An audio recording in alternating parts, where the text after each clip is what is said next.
Que Dieu nous bénisse. Jean-Marie et les frères qui sont en Suisse vous saluent. Ils se portent bien, les choses vont bien. Je pense qu'il y a Internet maintenant. Ça passe? Ok, que Dieu vous bénisse pour tous vos efforts. Vous qui êtes en ligne, nous vous saluons. Que Dieu vous bénisse. C'est vrai, il n'est pas toujours facile.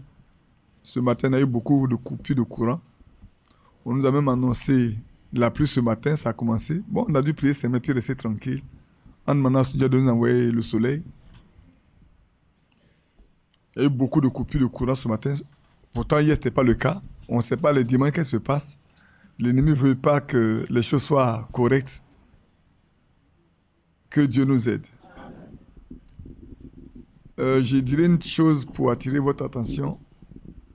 Ce n'est pas quelque chose de très particulier. Je parlais avec l'une de nos sœurs hier qui me rappelait quelque chose qu'un frère avait vu et dit bien avant 2007.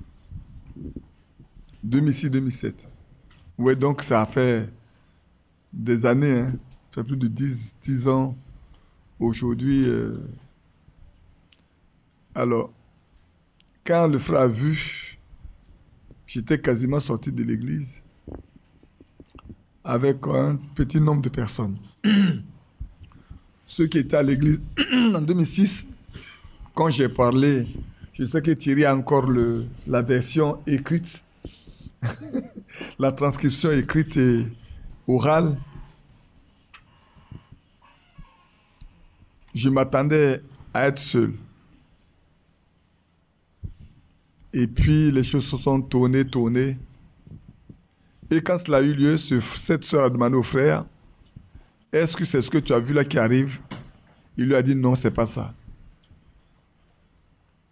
Déjà 2007, 2006, il lui a dit non, sœur, c'est pas ça. Ce qui arrivera là, c'est pour une poignée de personnes. C'est pour une poignée de personnes que Dieu voudra préparer pour l'enlèvement. Et cette fois-ci, quand ça arrivait, les deux se sont mis à jeûner, prier pour eux-mêmes. Je lui ai dit, mais pourquoi tu ne viens pas? Il dit, on jeûne et on prie. On veut, ainsi dit le Seigneur, quand on va se joindre là, nous on sait que c'est définitif. Hier, je parlais avec la personne. Je connais sa foi. Je connais la foi de cette personne. Le frère, lui, il ne m'a pas donné le nom. Elle ne m'a pas donné le nom du frère. Mais elle, je la connais, je connais sa foi. Elle nous suit. Tous les jours, elle écoute. Elle prie. Parce qu'elle ne veut pas venir pour venir. De même que ce n'est pas quelqu'un qui vous a attiré. C'est Dieu qui a appelé chacun de vous. Donc, je reprends. Pour nous qui venons ici, pour vous qui écoutez en ligne, prêtez attention. Prêtez attention. Aujourd'hui, je lirai un certain nombre de choses pour nous aider à avancer. Mais nous devons comprendre que ce que Dieu fait, ni moi, ni vous, personne ne comprend. Moi-même, je ne comprends pas. Ma femme est là, il m'arrive de me poser plein de questions moi-même. Je me pose plein de questions. Il y a des choses simples que je ne comprends pas. Je dis, Seigneur, je ne comprends pas. Pourtant, je marche avec. Mais je ne comprends pas. Que Dieu nous bénisse. On va prier. Bien-aimé Père Céleste, nous sommes réunis encore ce matin en ton nom. C'est vrai, tu appelles ici, tu appelles là. Et puis, tu amènes toi-même tes enfants. La fois dernière, je disais, Seigneur, que peut-être le dernier des élus va bientôt rentrer. Et alors le départ sera possible. Alors que nous sommes encore là, bénis-nous. Garde-nous et fortifie-nous. Que personne ne soit laissé pour compte. Et que personne ne prenne ces moments à la légère. Donne-nous d'être consacrés, d'être prudents. Seigneur, sachant que la fin de tout est proche et que nous avons besoin d'être sages et sobres pour vaquer à la prière. Nous voulons que ce moment soit consacré vraiment à toi. Parle à chacun de nous, individuellement et collectivement aussi. Et bénis-nous. Nous ne voulons pas que, Seigneur, nos paroles soient seulement une parole de sagesse, la sagesse du langage, mais que toi-même tu viennes confirmer ce qui est dit en ton nom, par la puissance de ton esprit. Guéris les malades et console les affligés, et amène à la foi ceux qui ne sont pas encore convertis, au nom de Jésus-Christ. Amen. Amen. Une autre sœur aussi rendait témoignage de comment est-ce qu'elle a pu nous joindre. Elle partait dans son église, et puis à un moment donné, elle ne se sentait plus du tout heureuse. Elle ne comprenait rien, sa vie est vide, elle ne comprend pas du tout qu'est-ce qui se passe. Et puis elle priait, puis elle est partie sur l'internet, elle est tombée sur l'église d'Abidjan. Elle a écouté l'église d'Abidjan pendant un temps. Je parle de son propre témoignage. Je n'ose pas dire le nom de la personne, c'est tout. Et puis elle a commencé à dire, Seigneur, mais je passe partout, j'écoute partout, mon âme n'est pas satisfaite. Je ne comprends pas. Où est-ce que je peux vraiment écouter ta parole pour être nourri, satisfait? Et puis qu'elle elle a dormi, on lui a dit en songe, va écouter mon serviteur Badi. Elle ne me connaissait pas. Hein. Va écouter mon serviteur Badi. Elle fouille, et puis elle tombe sur l'église d'Akouré. Elle tombe sur l'église d'Akouré, elle entend mon nom, elle voit, mais elle n'a pas mon contact. Elle a pu joindre le frère Yeboum, parce que le nom de Yeboum était là avec son contact. Elle a appelé le frère Yeboum. Et cela, Yeboum lui a donné mon contact, et je l'ai mis sur la plateforme. En ce moment, on n'a pas encore ouvert. Ça fait juste 1 an qu'elle suit. Mais je vais vous dire une chose aujourd'hui. Son foyer qui était un foyer mort est un foyer réveillé. Les reines de prière qui sont mortes chez eux sont revenues à la vie. Son mari qui ne plaît pas avec les enfants, avec elle, a commencé à reprendre vie. Et les choses ont complètement changé dans leur vie. Donc quand je pense cela, avec ce que la sœur a dit, ce que le jeune frère de Toumoudi qui a pris son baptême a dit, prenons garde à nous-mêmes. Ne venons pas ici pour venir ici, frères et sœurs. Ne venons pas ici pour venir ici. Si nous venons ici, je pense qu'on sait ce qu'on veut. Nous savons ce que nous voulons. Et c'est pour ça que je prends tellement en compte ce que notre frère a dit la fois dernière dans sa prière, qu'on ne veut pas aller dans notre bâtiment sans que Dieu nous ait donné le Saint-Esprit auparavant, afin qu'on n'ait pas à reproduire les mêmes erreurs qui ont été avant. Ce n'est pas le moment d'avoir des copains, d'avoir des amis.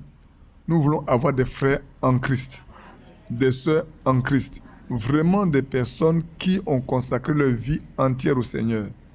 Bien-aimés. Même si on doit avoir des amis entre nous, mais premièrement, soyons convertis. C'est très important. Nous, quand on est venu au message, j'aime le dire, hein, on a vu des hommes, on en a fait des amis, on a marché avec eux. Mais quelle déception n'avons-nous pas eu? Au point où, pratiquement aujourd'hui, il peut me demander s'il y a encore des amis. Ce sont mes enfants, mes petits-enfants, qui constituent certainement mes amis. Mes filles, qui constituent mes amis. Espérant que eux aussi et elles aussi marcheront bien. Que Dieu soit loué. Une dernière chose, vous savez, quand j'abordais ce sujet avec vous, je ne savais pas où je vais aller. Ce n'était pas mon sujet que je devais aborder directement la puissance créatrice. Et puis bon, ce sujet est venu. Je l'ai abordé sans savoir où j'allais. Mais au fur et à mesure que j'avance, je commence à comprendre un peu de choses et beaucoup de choses. Alors, prenons garde. Prenons garde. J'ai lu beaucoup de choses de Frère Franck, où il parlait également de ça. Pourquoi le message a été envoyé. Même s'il n'a pas donné tous les détails, comme on a tout donné, je le lirai, je lirai certaines choses. Ce matin, il lit beaucoup de choses, vous voyez. Je suis venu avec des lettres circulaires, avec les prédications de Frère Branham et tout. Pour vous dire que La retraite est une bonne chose pour nous autres. Ça nous donne le temps pour lire et lire et lire. C'est vrai que, comme je vous ai dit, je fais un peu de consultance pour m'occuper de la maison. Mais je partage ma semaine, le nombre de jours de la semaine entre le Seigneur et le travail. Il m'a dit de consacrer 3 jours et demi ou 3 jours pour moi-même. Et puis 4 jours ou 3 jours et demi pour le Seigneur. Passant le temps, en le disant, à lire et à prier pour chacun de nous.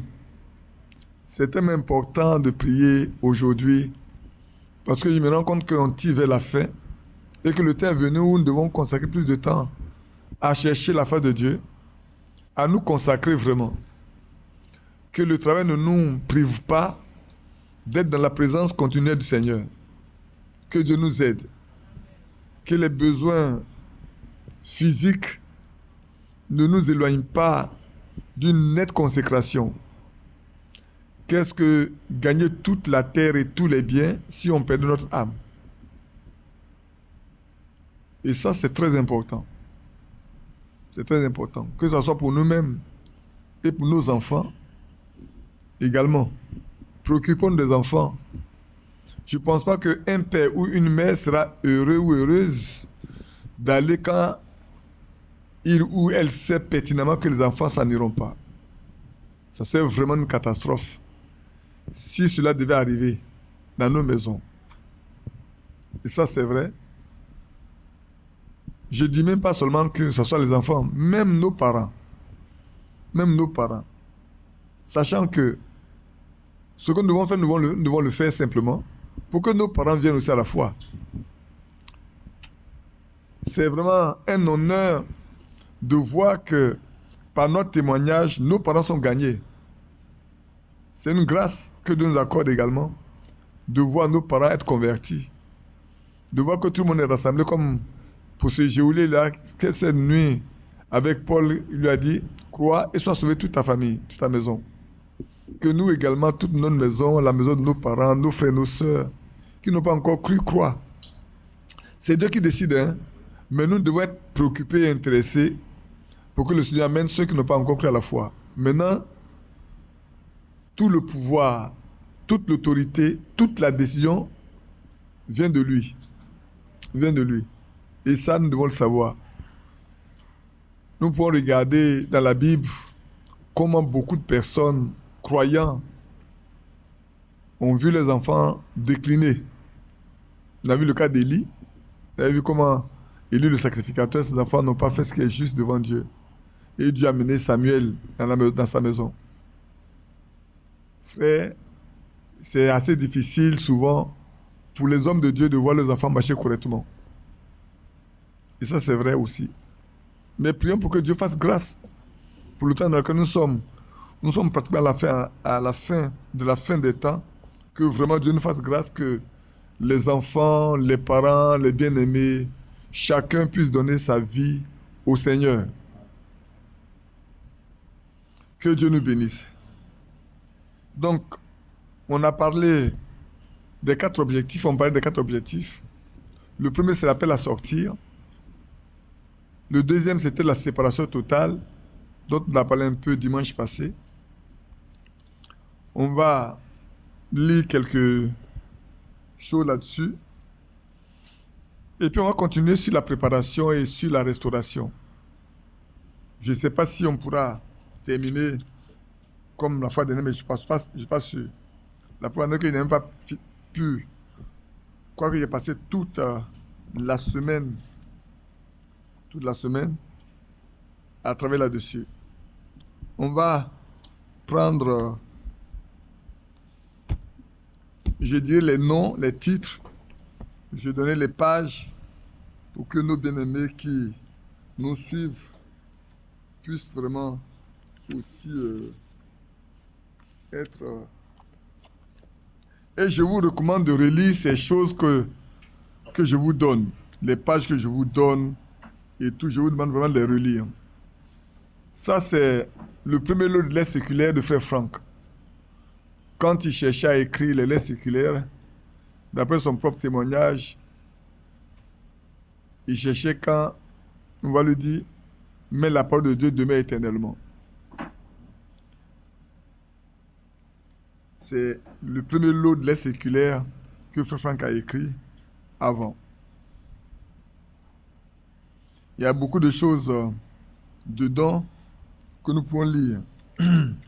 Mais pour ce qui nous concerne ce matin, je lirai quelques fragments de ce qu'il a écrit avant que nous revenions à la lecture de la parole de Dieu. On pouvait même déjà auparavant lire dans 2 Timothée 2. Avant de lire ça, lisons dans 2 Timothée 2. Je vous demanderai de prier pour moi également. 2 Timothée 2. On est à le verset 19.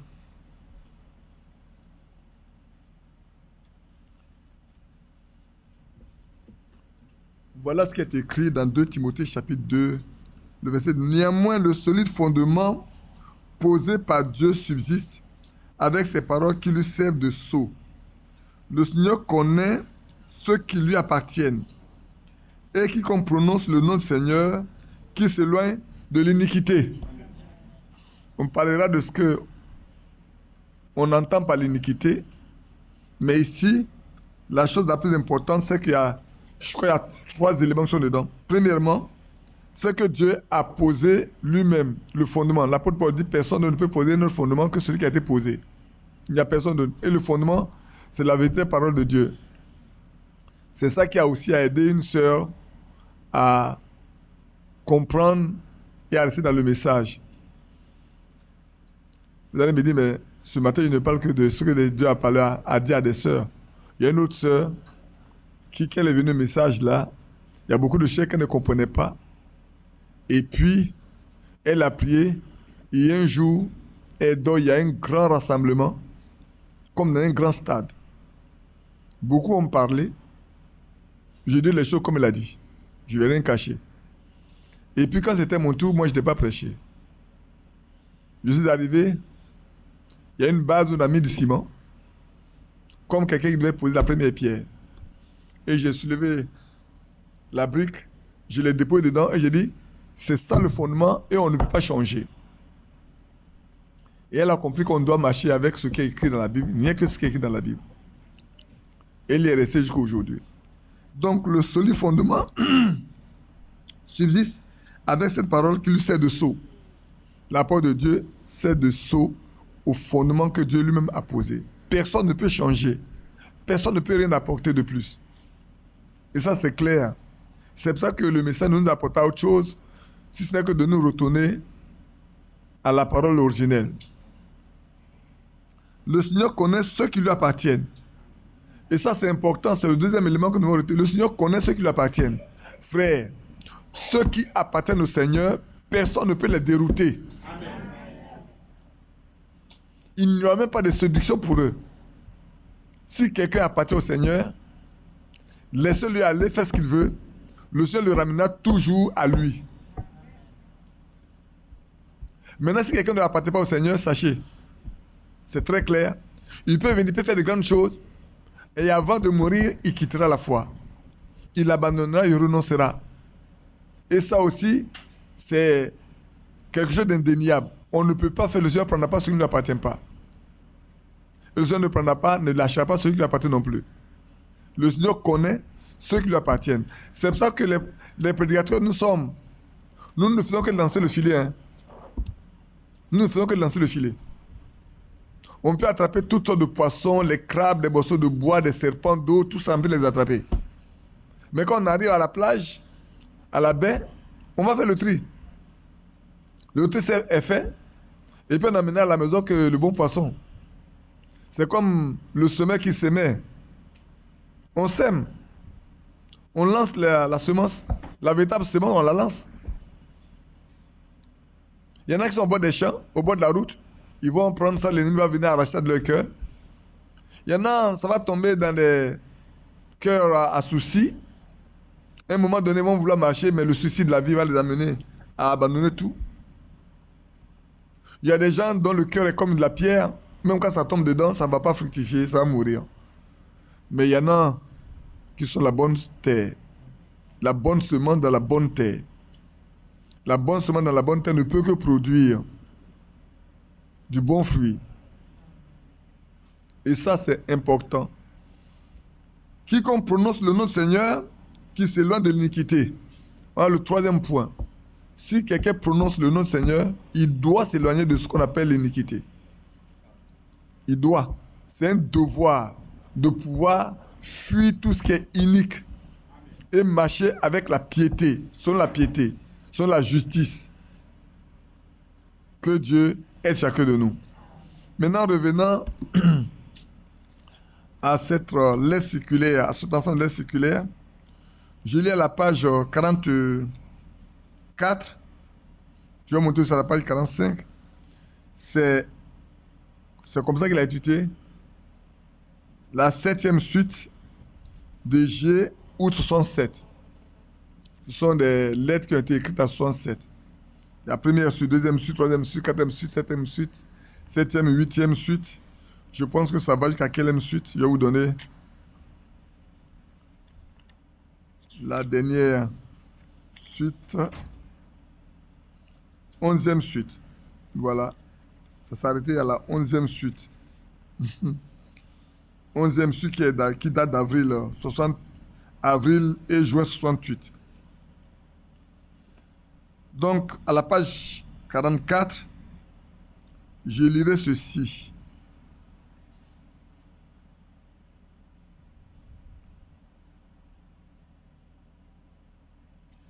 De nos jours, un pressant appel est adressé au peuple de Dieu,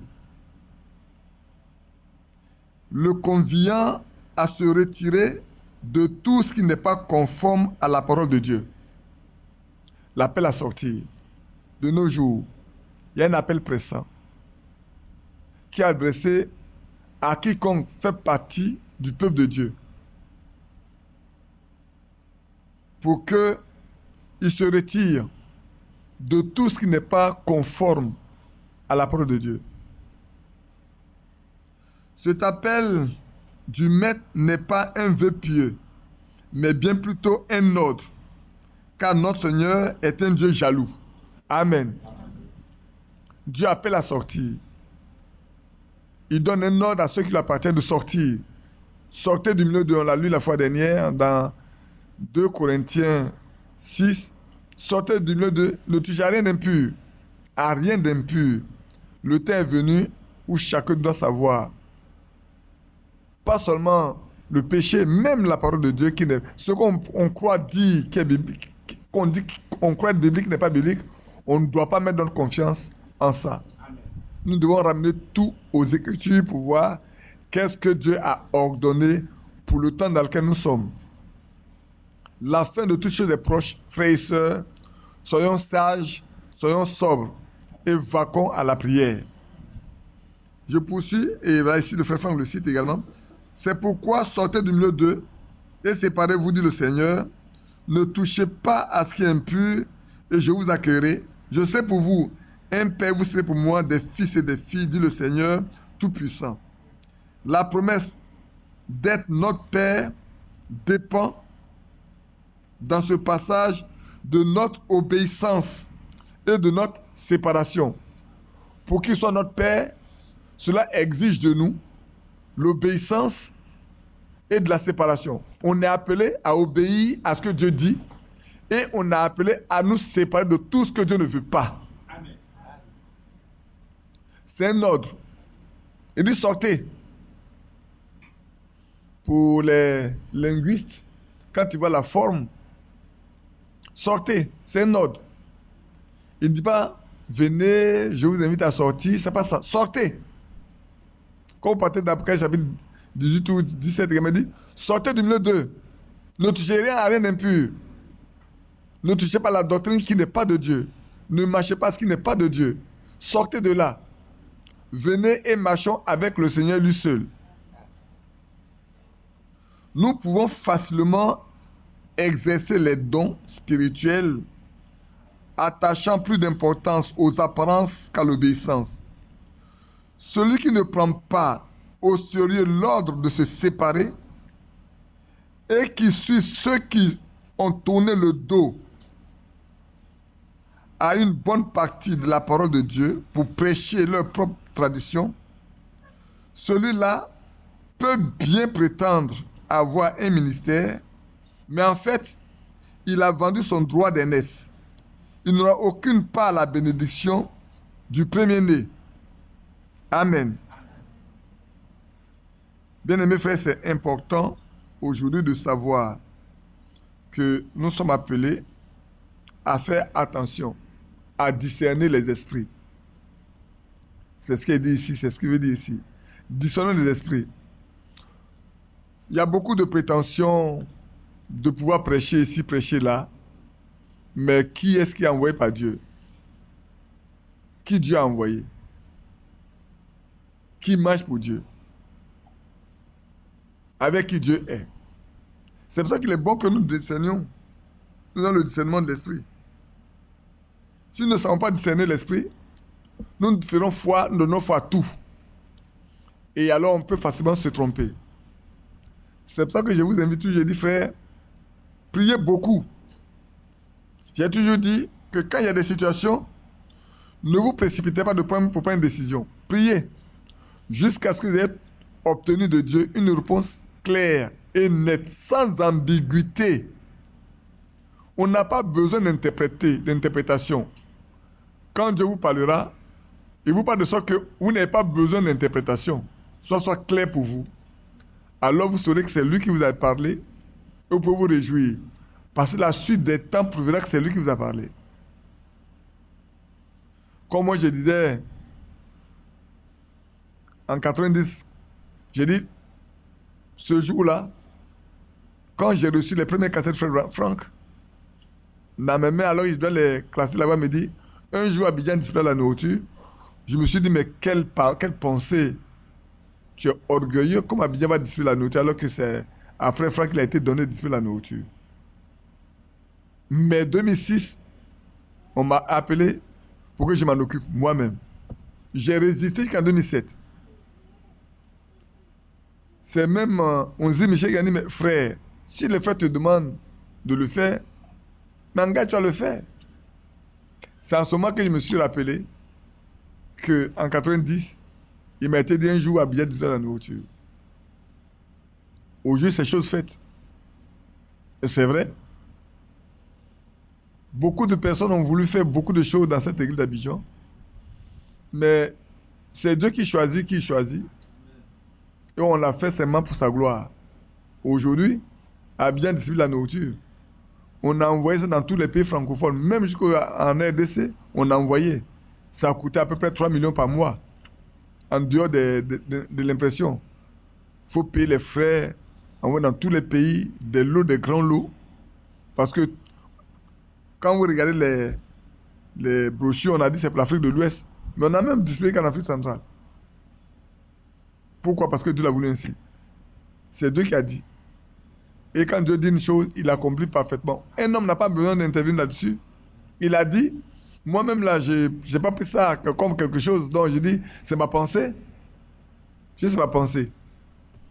Mais quand ça arrivait, j'ai compris que c'était Dieu qui avait parlé en ce temps-là. Et ça a été fait. Donc on n'a pas besoin d'interprétation particulière, frère. Nous devons seulement rester fidèles à lui et regarder. Donc ici, le temps est venu pour que chacun de nous puisse sortir. C'est un appel à sortir. Je reviens un peu là-dessus pour vous dire que le message qui nous a été donné là, il a pour ordre d'appeler à sortir les enfants de Dieu de toute confusion, de tout ce qui n'est pas de Dieu. Et ça doit vous devez prier pour que vous sachiez exactement quelle est la volonté de Dieu à votre égard aujourd'hui. C'est important, frère. Je lis la page 64 également. Je vous parlais de l'iniquité tout à l'heure.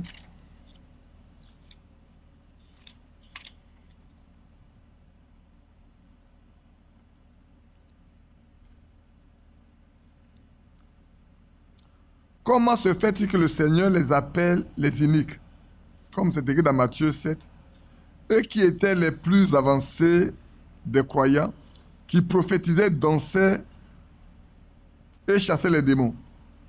Nous les considérons pourtant comme les plus bénis de Dieu. ils pouvaient montrer leur succès. Cependant, Dieu voit les choses plus profondément. Qui a compris? Que Dieu vous bénisse. Oui, dans Matthieu 7, vous avez... Le Seigneur a dit, il y en a qui viendront dire, Seigneur, Seigneur, n'avons-nous pas fait ceci, n'avons-nous pas fait cela en ton nom? Mais leur dira, je ne vous ai jamais connu. Ouvrez d'iniquité, retirez-vous de moi. Aujourd'hui, je sais que parmi nous, beaucoup aiment voir les religieux faire beaucoup de miracles. Prophétiser, parler en langue, guérir les malades. Et on en fait même des amis. On en fait même des amis de famille. Je sais de quoi je parle. Un frère que je connais m'a dit, c'est un ami de famille, il ne savait pas que c'était un prophète de leur maison. C'est un jour, quand il y avait une maladie dans la maison, je suis parti à l'hôpital pour prier que j'ai retrouvé la même personne. Alors j'ai compris pourquoi le jour-là m'a dit que c'est un ami de la famille. Comment est-ce qu'on peut apporter à ce message-là et puis avoir un prophète qui n'est pas du milieu de nous? C'est compris ensemble quelque part en cachette. C'est compris ensemble quelque part en cachette. C'est qu'on croit que ce que l'autre dit là est mieux que ce que toi-même tu crois. Mais le Seigneur dit, comme lui ne regarde pas seulement à la surface, il dit, ils commettent l'iniquité et ils font tout ça. Alors voilà, il dit, mais quand le frère Franck écrit ici, qu'est-ce qu'un inique? C'est quelqu'un qui agit contre l'équité, qui agit injustement en connaissance de cause. Le premier des péchés, c'est l'incrédulité et la désobéissance. De nos jours, Dieu a révélé la vérité sur la divinité, sur le baptême et sur les doctrines des Saintes Écritures. Maintenant, regardez un peu, arrêtons un peu, sur la Trinité, sur les doctrines. Il a révélé ce qui est la divinité. Combien croient que, comme nous, vous savez, moi j'ai un tableau écrit par quelqu'un où il classifie les hommes par rapport à la doctrine principale qui est la Trinité, ou que Jésus, c'est un monothéiste, ou Jésus est Dieu. Il a classé les groupes. Ça, j'ai ça dans ma maison. Hier, j'ai consulté ça encore, j'ai pris le tableau, j'ai regardé, puis je me suis mis à rire. Et nous, on appelle les Branhamistes ou les Jésus seuls. Et quand on est venu au message comme ça, on appelle les Jésus seuls. Parce qu'on dit, pour nous, Jésus est l'unique Dieu. C'est Dieu fait homme. Alors on nous dit que nous sommes les Jésus seuls. Mais on n'est pas Jésus seul. The oneness, en anglais ils disent the oneness. Nous on croit comme Abraham a cru. Abraham croyait en un seul Dieu. Joseph, Jacob, Isaac croyaient en un seul Dieu. Moïse n'a pas rencontré deux dieux dans le désert. Dans le buisson à Adam, ce n'est pas deux dieux. Il dit, je suis. Celui qui suit. Dis-leur que c'est je suis, celui qui suit. C'est le je suis qui te parle, qui t'envoie. Alors, c'est pas dire que c'est le nous sommes. C'est pas ça. C'est pas le nous sommes qui... C'est je le suis, je suis. Ah, les autres pensent que Dieu est en trois personnes. Et s'il y a trois personnes, il doit y avoir trois noms. Et trois personnalités. S'il y a trois personnes, il doit y avoir trois noms et trois personnalités. Oh, ici, on n'a qu'un seul nom. On n'a pas deux noms, on n'a pas trois noms. Emmanuel, Dieu avec nous. Jésus, Yahshua, Dieu sauveur. Ce n'est pas deux noms, ce n'est pas trois noms, c'est un seul nom. Mais ceux qui croient en la Trinité, et ils font des miracles. Ils croient en la Trinité. Et ils font des miracles. Alors, c'est pour ça que la Bible dit, ne les reconnaissez pas aux dons qu'ils manifestent, reconnaissez-les à leurs fruits. À nous, Dieu a fait grâce, nous montrant les oins du temps de la fin, où aujourd'hui, notre esprit peut être oint, alors que notre âme n'a rien à voir avec le salut. Nous ne sommes pas sauvés, mais l'onction descendant sur nous, on peut faire beaucoup de choses. Prêcher, prier, guérir les malades, prophétiser, parler en langue et tout. Mais au fond, il n'y a rien du tout. Ce matin, je lisais encore la prophétie de Danny Henry, ce Baptiste-là, qui ce jour-là a prophétisé sur Frère Branham à la plateforme, parlant en langue complètement. Et ceux qui étaient là l'ont interprété. Il a parlé français alors qu'il est un anglophone, il ne parle même pas français. Il a parlé français correctement. Et ceux qui étaient dans la salle, qui étaient dans les francophones, ont dit c'est purement du français pur. Et ils ont écrit, montrer que ce qu'il a dit là, c'est Dieu. Mais pourtant, il n'a pas le baptême Saint-Esprit. Mais l'onction, on l'a appris. Et vous voyez bien que Frère Branham a parlé de ces deux personnes également pentecôtistes, dont l'un parlait en langue, l'un interprétait. L'un était un hypocrite pur. Et l'autre était un vrai croyant. Donc aujourd'hui, frère, ce n'est pas ça qui importe. C'est pas que le Seigneur dit, il va les demander de se retirer de lui. Donc je continue. Dieu a révélé la vérité sur la divinité, sur le baptême. Il baptise au nom du Père, du Fils et du Saint-Esprit. Nous, on baptise au nom du Seigneur Jésus. C'est le vrai baptême, c'est ce qui a été. On en parlera quand on va arriver à la restitution des doctrines. Sur toutes les doctrines des Saintes Écritures, par sa parole et son esprit, celui qui ne les reçoit pas pêche intentionnellement.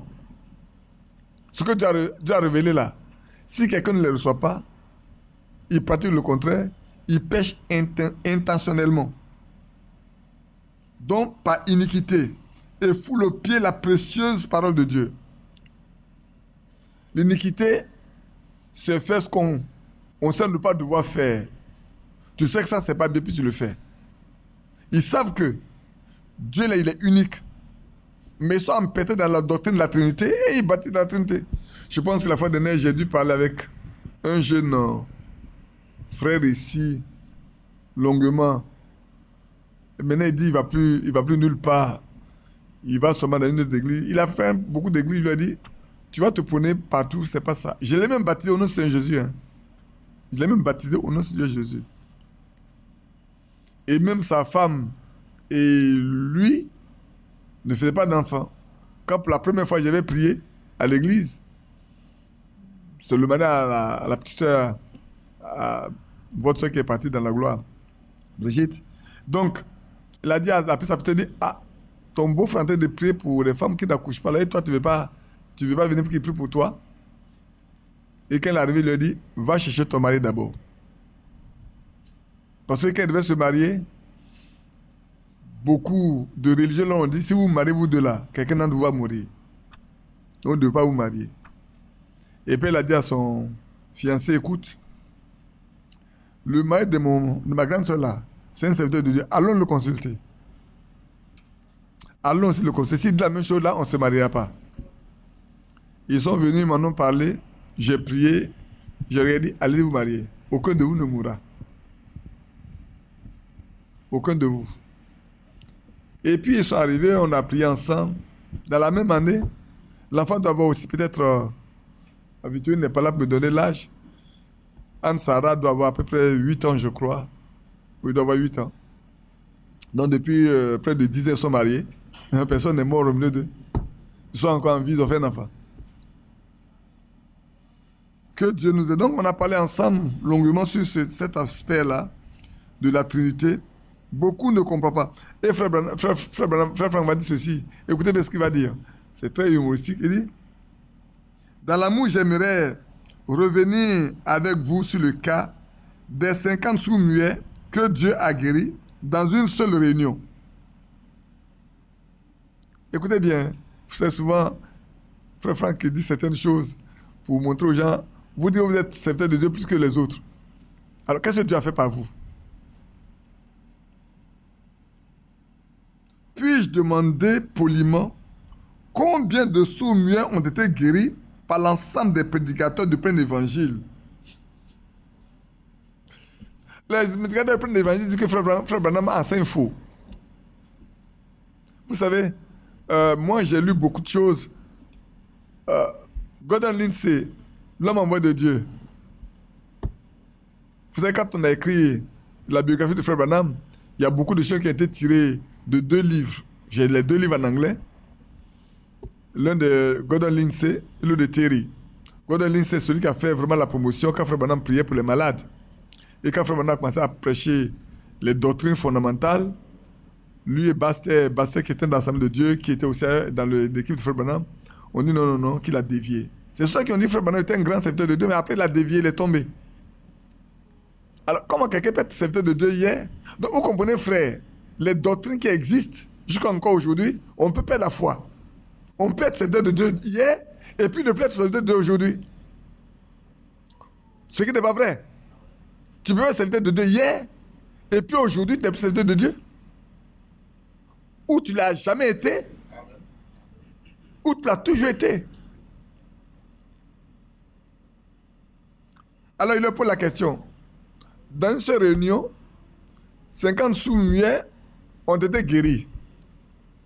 Je vous demande à vous, vous les prédicateurs de plein d'évangile, combien de sourds-muets avez-vous guéris pendant tout ce temps?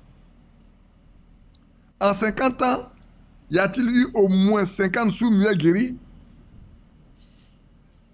Lui, c'est 50 personnes qui sont guéries en une réunion. Mais lui, il voulait vous poser la question, pendant 50 ans, au cours des 50 dernières années, vous avez prêché, vous avez tout dit là. Vous avez guéri combien de sourds-muets pendant 50 ans? Pour dire qu'en une année, est-ce que vous avez guéri au moins en une année un sourd-muet?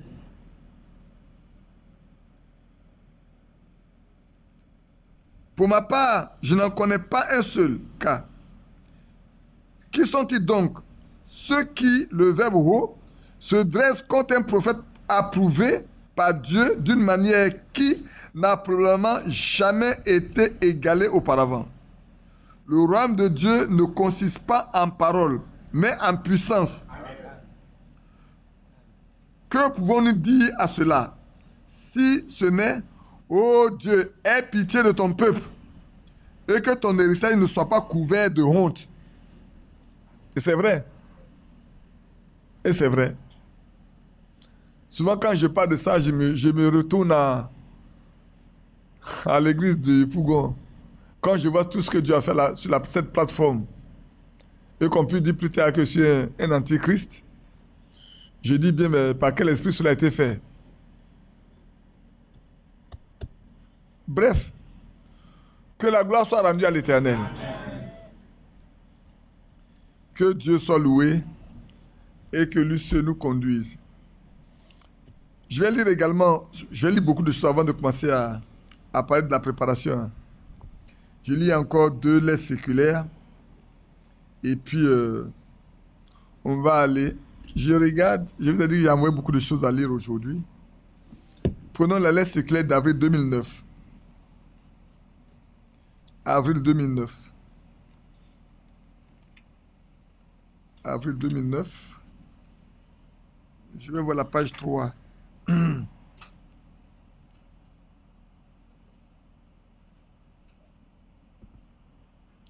Est-ce que c'est ici que je dois le lire ou bien ça avant? Attendez. Je pense que celui-là, je dois pouvoir le laisser avant. Je vais le lire, mais je vais le laisser avant. On va lire celui de 87 d'abord.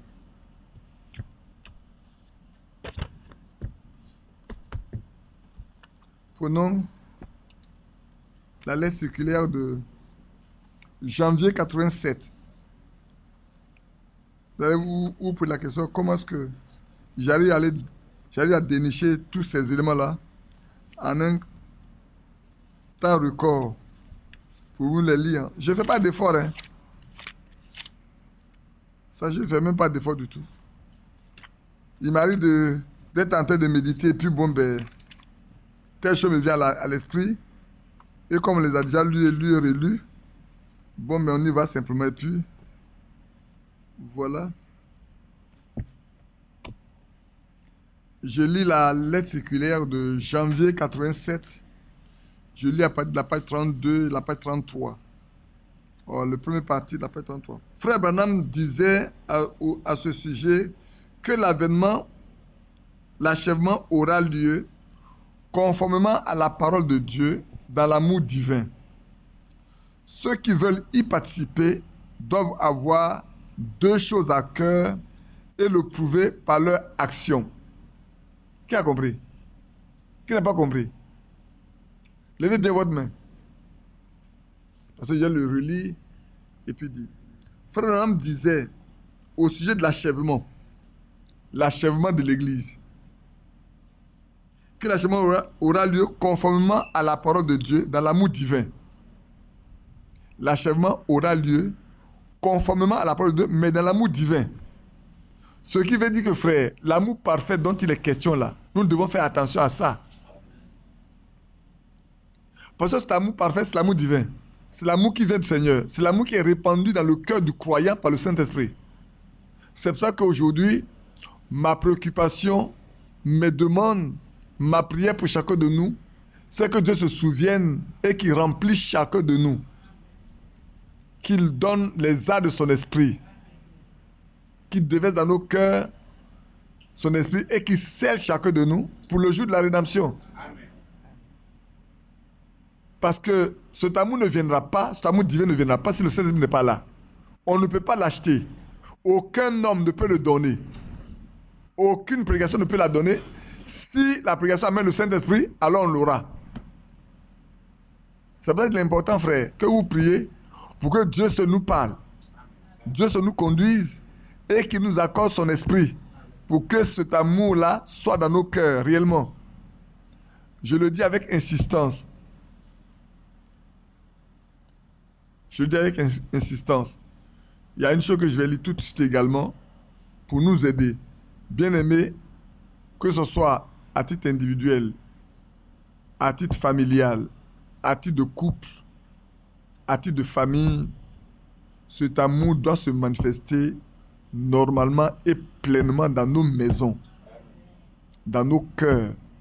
Monsieur, madame, cet amour divin doit régner au milieu de vous. Père de famille, mère de famille, dans votre maison, l'amour divin doit régner. Avec les enfants. De sorte que tout est sous la direction du Saint-Esprit. Ce n'est pas le temps de parler, de crier, de sauter. C'est le temps de rester à genoux jusqu'à ce que les choses deviennent réelles. Il dit dans la parole de l'amour divin, ceux qui veulent y participer, ceux qui veulent participer à l'achèvement, dans l'amour divin, doivent avoir deux choses à cœur et le prouver dans leur parole et action. On a compris, non? Amen. Ceux qui veulent participer à cet achèvement-là, dans l'amour divin, il y a deux choses qui doivent leur tenir à cœur et ils doivent aussi le prouver. Ces deux choses avant la première. La première, ils doivent sortir de tout ce qui n'est pas en accord avec la parole originelle pour devenir eux-mêmes une partie de la parole. Amen. Amen. Amen. Je n'ai pas l'impression que vous avez bien compris. Vous avez tellement bien saisi. La première des choses, vous devez sortir de tout ce qui n'est pas de Dieu pour vous attacher à Dieu, afin que vous-même vous deveniez une partie de la parole. Donc, devenir une partie de Christ. Et ça n'est possible que si 1 Corinthiens 12, 28 s'accomplit.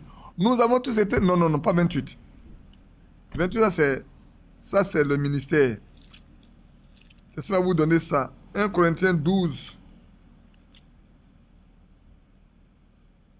1 Corinthiens chapitre 12.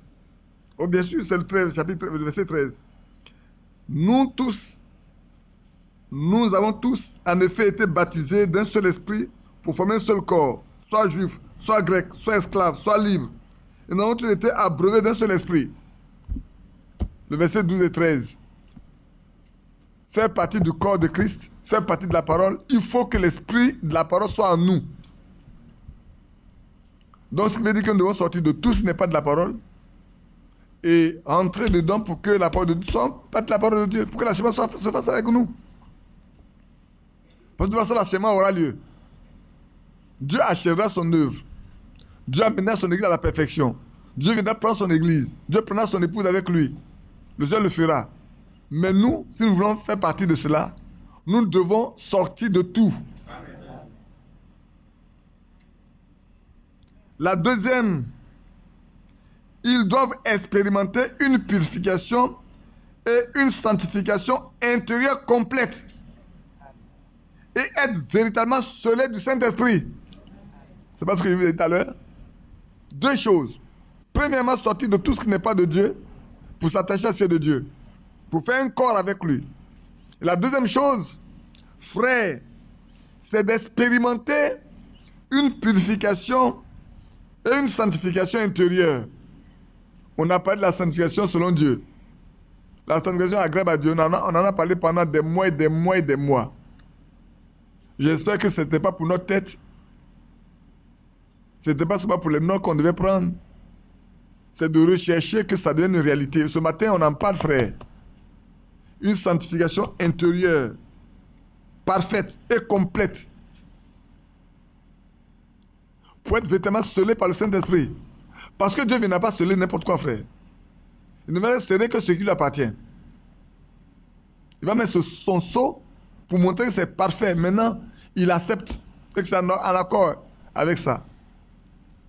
Bien-aimés frères, c'est pour ça que tout à l'heure, on a lu bien dans 2 Timothée 2, là. On l'a bien lu. Pour que nous voyons les 3 points. Le premier, c'est le fondement. 2, la parole. Pour les enfants de Dieu, ils connaissent tout ce qui lui appartient. Ils connaissent d'abord ce qui lui appartient. Et ceux qui lui appartiennent, arriver à l'achèvement, complète et total. Si on appartient au Seigneur, soyons certains, restons tranquilles. Comme une sœur m'a écrit ce matin, dit, frère, on arrive à un point où aujourd'hui je ne m'inquiète de rien. Je suis même tranquille. Je ne me soucie plus de quoi que ce soit. Bon, je sais que le Seigneur a mené à toi à la perfection. Et c'est vrai. Je me souviens toujours de ce que Frère Benoît a dit de cette femme-là. C'est bien, mais alors, depuis que je connais, tu n'as jamais changé. Alors elle répond à Frère Benoît, dit, avant, quand je ne connaissais pas le Seigneur, je me souciais, je me préoccupais, je cherchais les solutions à mes problèmes. Mais depuis que je l'ai connu, je lui ai laissé tout. Donc je me préoccupe de quoi que ce soit. J'ai plus de soucis. Quand ça vient du Seigneur, tu as dit de ne pas nous soucier, parce que même on ne peut pas rendre blanc un seul cheveu de notre tête. Si on ne peut pas rendre blanc un seul cheveu de ma tête, qu'est-ce qui peut changer dans la vie d'un frère ou d'une soeur? Ou même de mon fils, ou de ma femme, ou la femme par rapport à moi. Je ne peux rien changer. Je lui pose ça, c'est mon pied, Seigneur, tu fais ce que tu veux.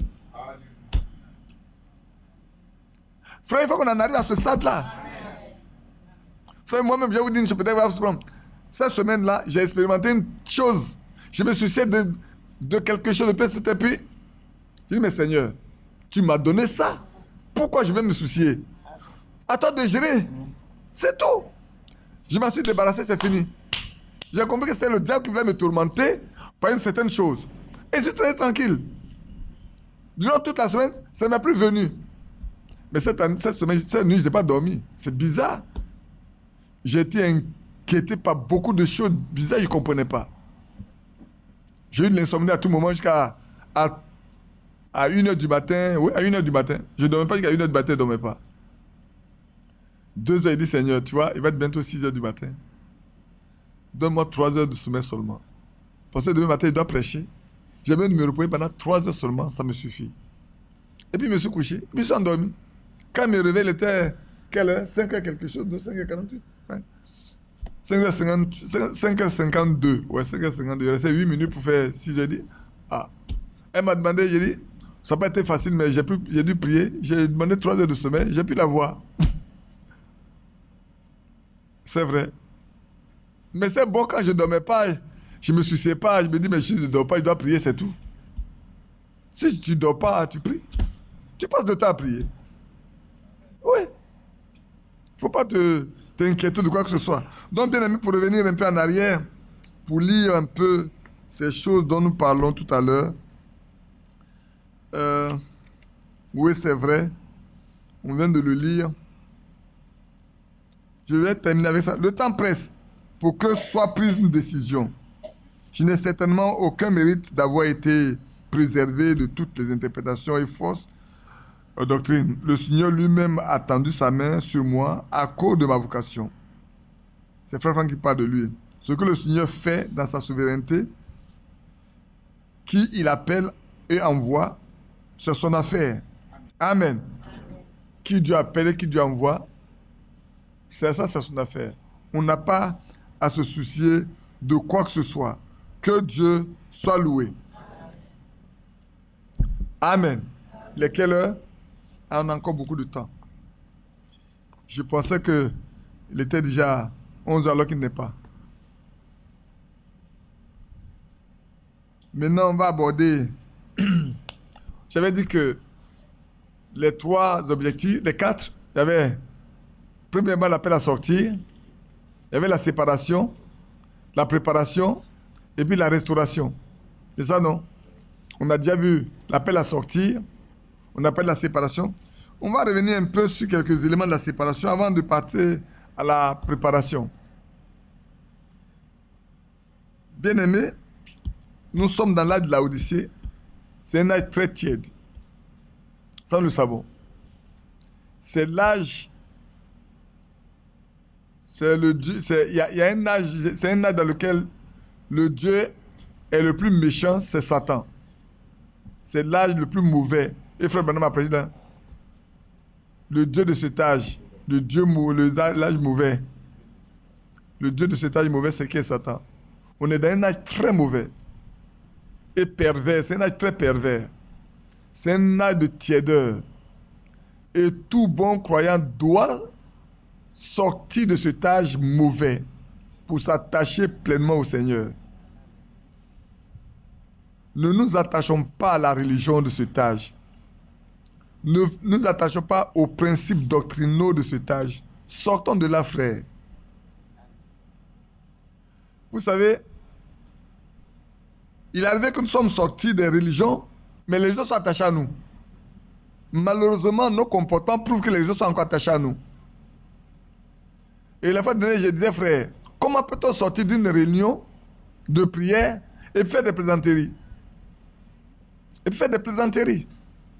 Comme dans les religions, les gens, quand ils sortent, ils sont vides. Ils ne peuvent parler que de ce qui concerne leur vie et parler des choses vulgaires. Mais celui qui est parti dans la présence de Dieu, quand il sort là, il se préoccupe de ce qu'il a entendu. Amen. Non pas des choses vulgaires, des choses simples. Malheureusement, beaucoup viennent, ils partent. Leur cœur est vide. Mais c'est normal que votre cœur soit vide, puisque vous êtes présent de corps et absent d'esprit. Vous n'êtes pas là, vous n'étiez pas là. Vous avez d'autres choses. Il y en a qui viennent, ils ont leur portable à la main. Mais si vous allez avoir votre portable, restez à la main votre portable. Votre téléphone portable. N'allez pas là, parce que vous n'avez rien à prendre, vous n'avez rien à voir. Dieu ne s'occupe que de ceux qui se préoccupent de sa parole. Ceux qui s'intéressent à sa parole, alors il s'occupe d'eux. Comment voulez-vous que Dieu se révèle à vous si les choses même de Dieu ne vous intéressent pas? Regardez les amis de Daniel. Ce matin encore, je relisais l'expérience de Daniel. On va le relire, on va le lire quand même dans Daniel chapitre 1. Souvent, c'est des choses qui nous paraissent tellement simples, mais en réalité, frère, Dieu sait et nous parle. Et nous devons faire attention.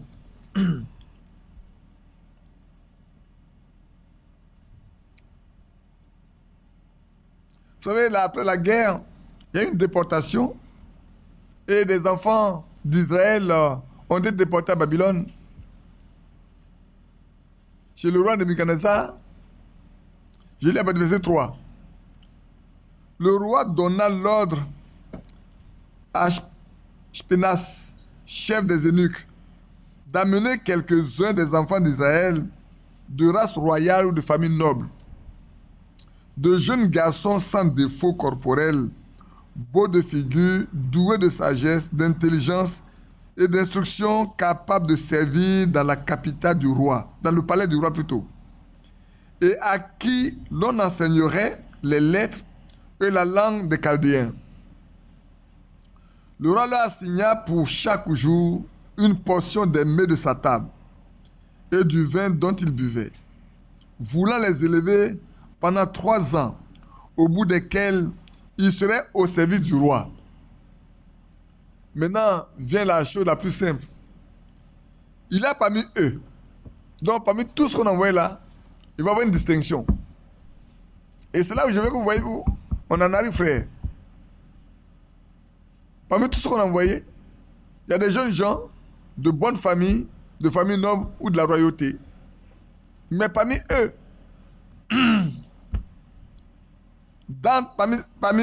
parmi eux, d'entre les enfants de Judas, Daniel, Anania, Michaël et Azaria. Le chef des eunuques leur donna des noms. À Daniel, celui de Béchassar, à Anania, celui de Shadrach, à Michaël, celui de Meshach, et à Azaria, celui de Abednego. Daniel résolut de ne pas se souiller. Amen. Daniel a résolu de ne pas se souiller. Ils sont venus ensemble. Ils sont tous des jeunes gens. Ils sont beaux de figure, pas de défauts corporels, intelligents, sages et tout. Le roi les veut pour lui, pour qu'ils s'aident dans son palais. Il veut les nourrir, les engraisser pour parler comme ça. Et puis au bout de 3 ans, il va les charger des missions dans son palais. Ils sont à son service. Mais il y a... Et c'est bizarre qu'il y a 3, il y a 4. Le nuque là leur donne des noms.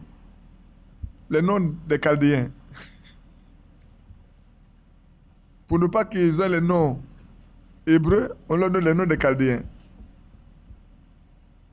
Daniel a raison de ne pas se souiller par les mets du roi et par le vin dont le roi buvait. Il pria le chef des eunuques de ne pas l'obliger à se souiller. Amen. Amen. Il a décidé de ne pas s'associer, de rester vraiment à l'écart, de sortir de tout cet élément-là. Il s'est séparé lui-même. Frère, est-ce que nous sommes prêts, nous aussi, à prendre des engagements par rapport à Dieu pour ne pas nous souiller, pour nous séparer? Frère, ne pensez pas que c'est facile. Écoutez, on va dire là-dessus. On va dire là-dessus. Dieu fit trouver à Daniel faveur et grâce devant le chef des eunuques. Le chef des eunuques dit à Daniel: je crains mon Seigneur, le roi, qui a fixé ce que vous devez manger et boire. Car pourquoi verrait-il votre visage plus abattu que celui des jeunes gens de votre âge? Toi, tu es héritier d'eux. Mais quand il va te comparer aux autres du même âge que toi, il va voir ton visage abattu alors que les autres, leur visage est rayonnant. Vous exposerez ma tête auprès du roi. Si le roi s'en aperçoit, c'est clair que son nom n'ayant pas été respecté, la mort suit. Hein? Ou tu perds ta place, on te tue. Souvenez-vous du son de Joseph, le panetier, et qui? De chansons. Qui est mort? Le panetier est mort. Le roi a coupé sa tête. Donc, dans la royauté, là, le roi a droit de vue ou de mort sur ces sujets. Et encore, si tu as son service, tu donnes les instructions, tu ne le fais pas, sache que ta tête est mise à prix. Et ça lui dit, mais vous exposez ma tête, vous les 4, vous exposez ma tête devant le roi. Alors Daniel dit à l'intendant, à qui le chef des eunuques avait remis la surveillance de Daniel, de Anania, de Michaël et d'Azaria: éprouve tes serviteurs pendant 10 jours, et qu'on nous donne des légumes à manger et de l'eau à boire. Tu regarderas ensuite notre visage et celui des jeunes gens qui mangent les mets du roi, et tu agiras avec tes serviteurs d'après ce que tu auras vu. Amen. Amen. Quel défi! C'est un beau défi, hein?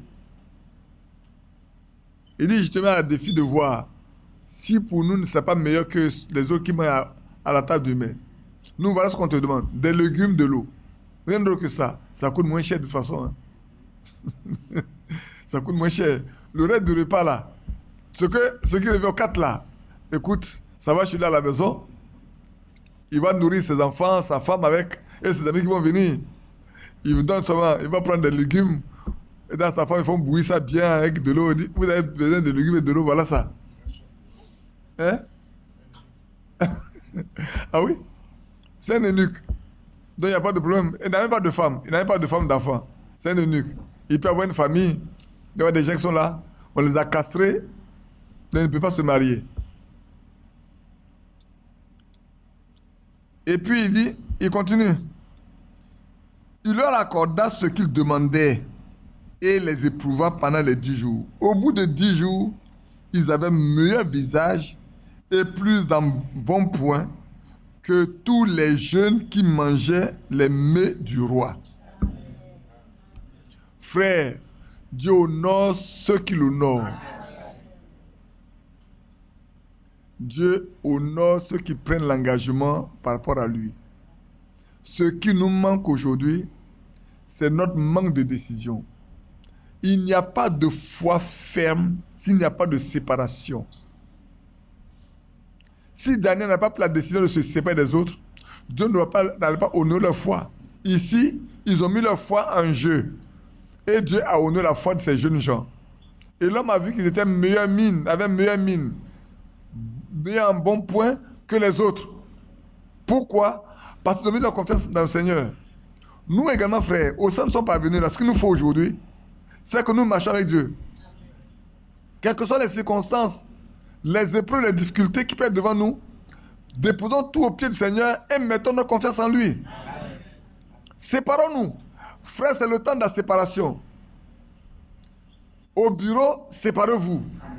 Dans la famille, séparez-vous. Les amitiés, coupez. Coupez. Il n'y a pas de foi ferme sans séparation. Frère, si vous vous mélangez aux autres, votre foi ne sera pas ferme. Dieu n'aura pas de foi de toute façon. Le temps est venu, chacun de nous. Tout à l'heure, on a lu, hein? On a lu, non?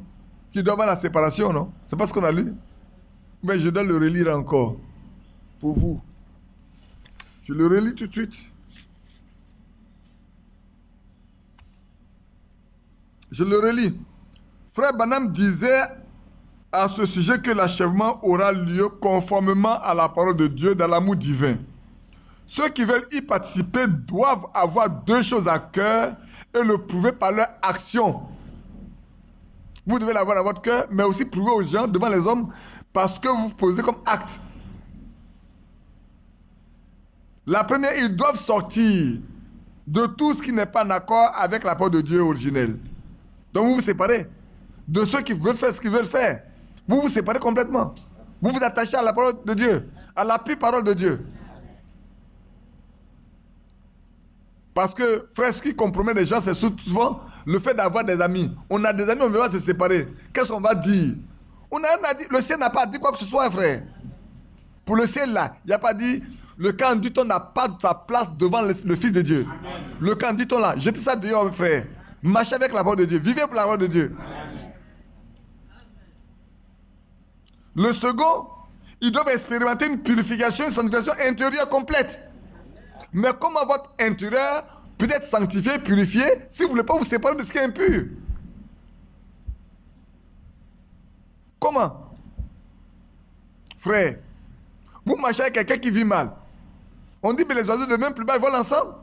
Et les mauvaises compagnies connaissent les bonnes mœurs. Le temps est arrivé, frères et sœurs, chacun de nous. Quand on parle, souvent les gens pensent que c'est à eux seulement qu'on parle. Celui qui parle à lui-même d'abord. Moi, je dis toujours, quand je vous parle, je parle à moi-même d'abord. Hein. Si je prends le courage de venir vous dire ça, moi, je me suis moi-même regardé avant.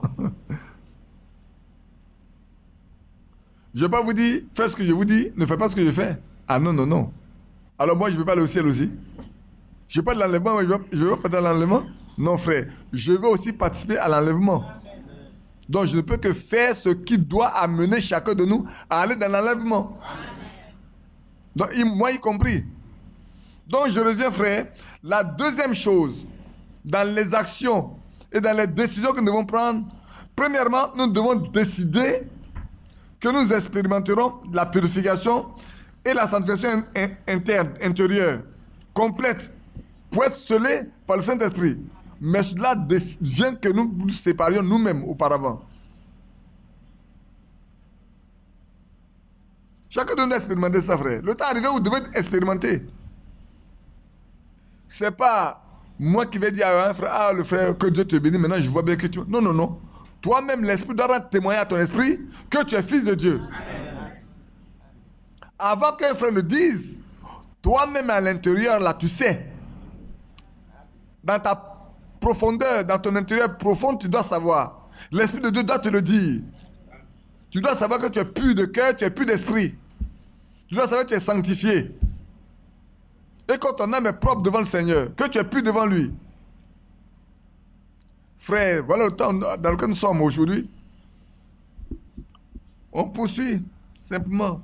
Donc dans cet âge-là, frère, passons à l'obéissance parfaite. Passons à l'obéissance parfaite. Le temps arrivé, l'obéissance vaut mieux que les sacrifices, frère. Sans obéissance à la parole de Dieu, il n'y a pas de salut, de bénédiction. Souvenez-vous de Saül. Quand il a désobéi, la royauté lui a échappé. Même qu'elle a voulu maintenir la royauté en sa famille, en son sein, elle lui a échappé. Dès le jour où elle a désobéi, il a désobéi, la royauté lui a échappé. Elle est passée à un autre. Il s'est battu pendant tout le temps, voulant supprimer la vie de l'autre pour pouvoir récupérer la royauté. Il n'a jamais pu. Même celui à qui il voulait supprimer la vie a eu 2 occasions au moins pour le tuer. C'est faux? Mais il lui a épargné la vie. Il n'a jamais voulu mettre sa main dessus. Il dit, comme il était oint, moi, c'est pas moi qui vais le tuer. Je n'ai pas le droit de le tuer, de toucher à un oint de Dieu. Et à plusieurs reprises, il n'a pas touché. Mais si c'était Saül qui avait trouvé cette occasion-là, David n'aurait pas vécu. C'est pour ça que Dieu ne lui a jamais donné l'occasion. Alors que l'occasion a été donnée au moins 2 fois à David. Mais il a toujours épargné la vie de Saül. Parce que de toute façon, David savait que la royauté lui reviendra. Ce que Dieu décide, frère, permettez-moi d'arrêter un peu ici. Quand Dieu décide une chose, aucun homme ne peut contrevenir ou empêcher cela de s'accomplir. Quand Dieu décide une chose, il a décidé, il le fera. Il dit, je vais sur ma propre l'accomplir. Est-ce que Dieu a dit une fois une chose et puis cela ne s'est pas accompli? Non, frère. C'est pour cela qu'il est important pour chacun de nous de savoir si c'est Dieu qui parle ou c'est un homme qui parle. Si c'est un homme, ne vous fiez pas à ça. Mais ça, vous avez la certitude que c'est Dieu qui a parlé. Accrochez-vous à ça. Amen. Parce que cela aura son accomplissement. Ça peut traîner comme les écrits d'Habakkuk. Ça peut traîner pendant des années, mais cela aura son accomplissement. Quand le temps va arriver, Dieu va l'accomplir parfaitement. Tout à l'heure, je vous disais en 90, à ce moment, je pensais que 90, 2000. Ça fait 10 ans. 90, 2000, ça fait 10 ans. Et 2007, combien d'années? 17 ans. Moi, mais j'ai oublié. Quand Dieu a commencé, je ne vous ai pas tout raconté. Mais aussi, vous savez combien d'injures que j'ai subies avant que je ne passe à l'impression des brochures de l'insécurité. Vous savez combien on m'a insulté? Vous ne pouvez pas savoir. Mais je n'ai jamais rien dit. J'ai même voulu aider la personne qui m'a insulté. Aujourd'hui, je ne sais plus où ils sont. Et puis, il y a eu une réunion ici. Là, c'était ici, on était assis là. Avec le frère Isaïe, avec ses frères là. Où ils ont tenu une réunion sans nous, à Boisseau. Et puis, ils avaient dit, mais si Abidjan n'est pas dedans, nous, on ne peut pas participer à cette réunion. Et cette nuit, ils sont venus ici. Ils étaient chercher le frère Isaac, ils sont venus ici. Puis on a tenu la réunion ici. Frère. Et je pensais que j'avais affaire à des frères. On venait juste de déménager un peu là-bas. On a déménagé, on est venu en 2006, 2007. Vous comprenez que ce n'est pas loin. Donc les frères arrivent, je fais monter les frères pour vouloir visiter un peu la maison. En descendant l'escalier, quelqu'un me dit, ah, mais ça doit coûter 100 millions de francs CFA. Je les regarde dans le dos, je n'ai pas répondu. 2 semaines après, je vois sur Internet Ce n'est pas la puissance financière qu'on sert Dieu. Je leur ai dit, mais vous savez comment frère Franck voyage dans le monde et puis vous êtes heureux? Vous avez envoyé une fois un frère Franck pour voyager? Vous savez combien coûtent les brochures que vous recevez? Sans argent, ça n'aurait jamais été fait. Sans argent, les bâtiments qui ont été construits à Krefeld, pour lesquels les frères vont là, n'auraient jamais été construits. Sans argent, frère Franck n'allait pas voyager des milliers de kilomètres en prenant les avions. Sans argent. Sans argent, il pouvait dormir dans aucun hôtel. Peut-être les gens ne savent pas dans quel hôtel frère Franck dort, c'est ça. Ils ne connaissent pas la qualité d'hôtel dans lequel il dormait, quand il voyageait. Faire 2 jours dans une ville, passer ici dans une autre ville, et puis retourner 15 jours en voyage, 15 jours sur place. Frère, Dieu pourvoit. Dieu pourvoit. Quand frère Branham dit, j'ai fait 7 fois le tour du monde, avec le message, sans argent, pouvait-il le faire? Non. C'est Dieu qui pourvoit. Je n'ai pas répondu. Je suis resté tranquille. Mais aujourd'hui, je savais où sont. Eux tous. Donc, frère, revenez un peu en arrière à ce qui nous concerne. Le temps arrivé où, frère, il doit y avoir une séparation totale et complète. Maintenant, prenons le chapitre 6 également de Daniel. Prenons le chapitre 6 de Daniel.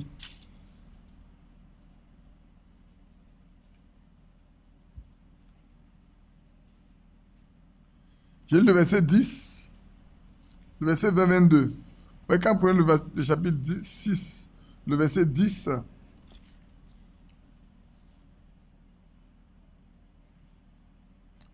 vous savez, Daniel marchait là, il servait Dieu tranquillement, mais les Chaldéens n'étaient pas d'accord avec le roi, qui leur donnait une portion de responsabilité à Daniel.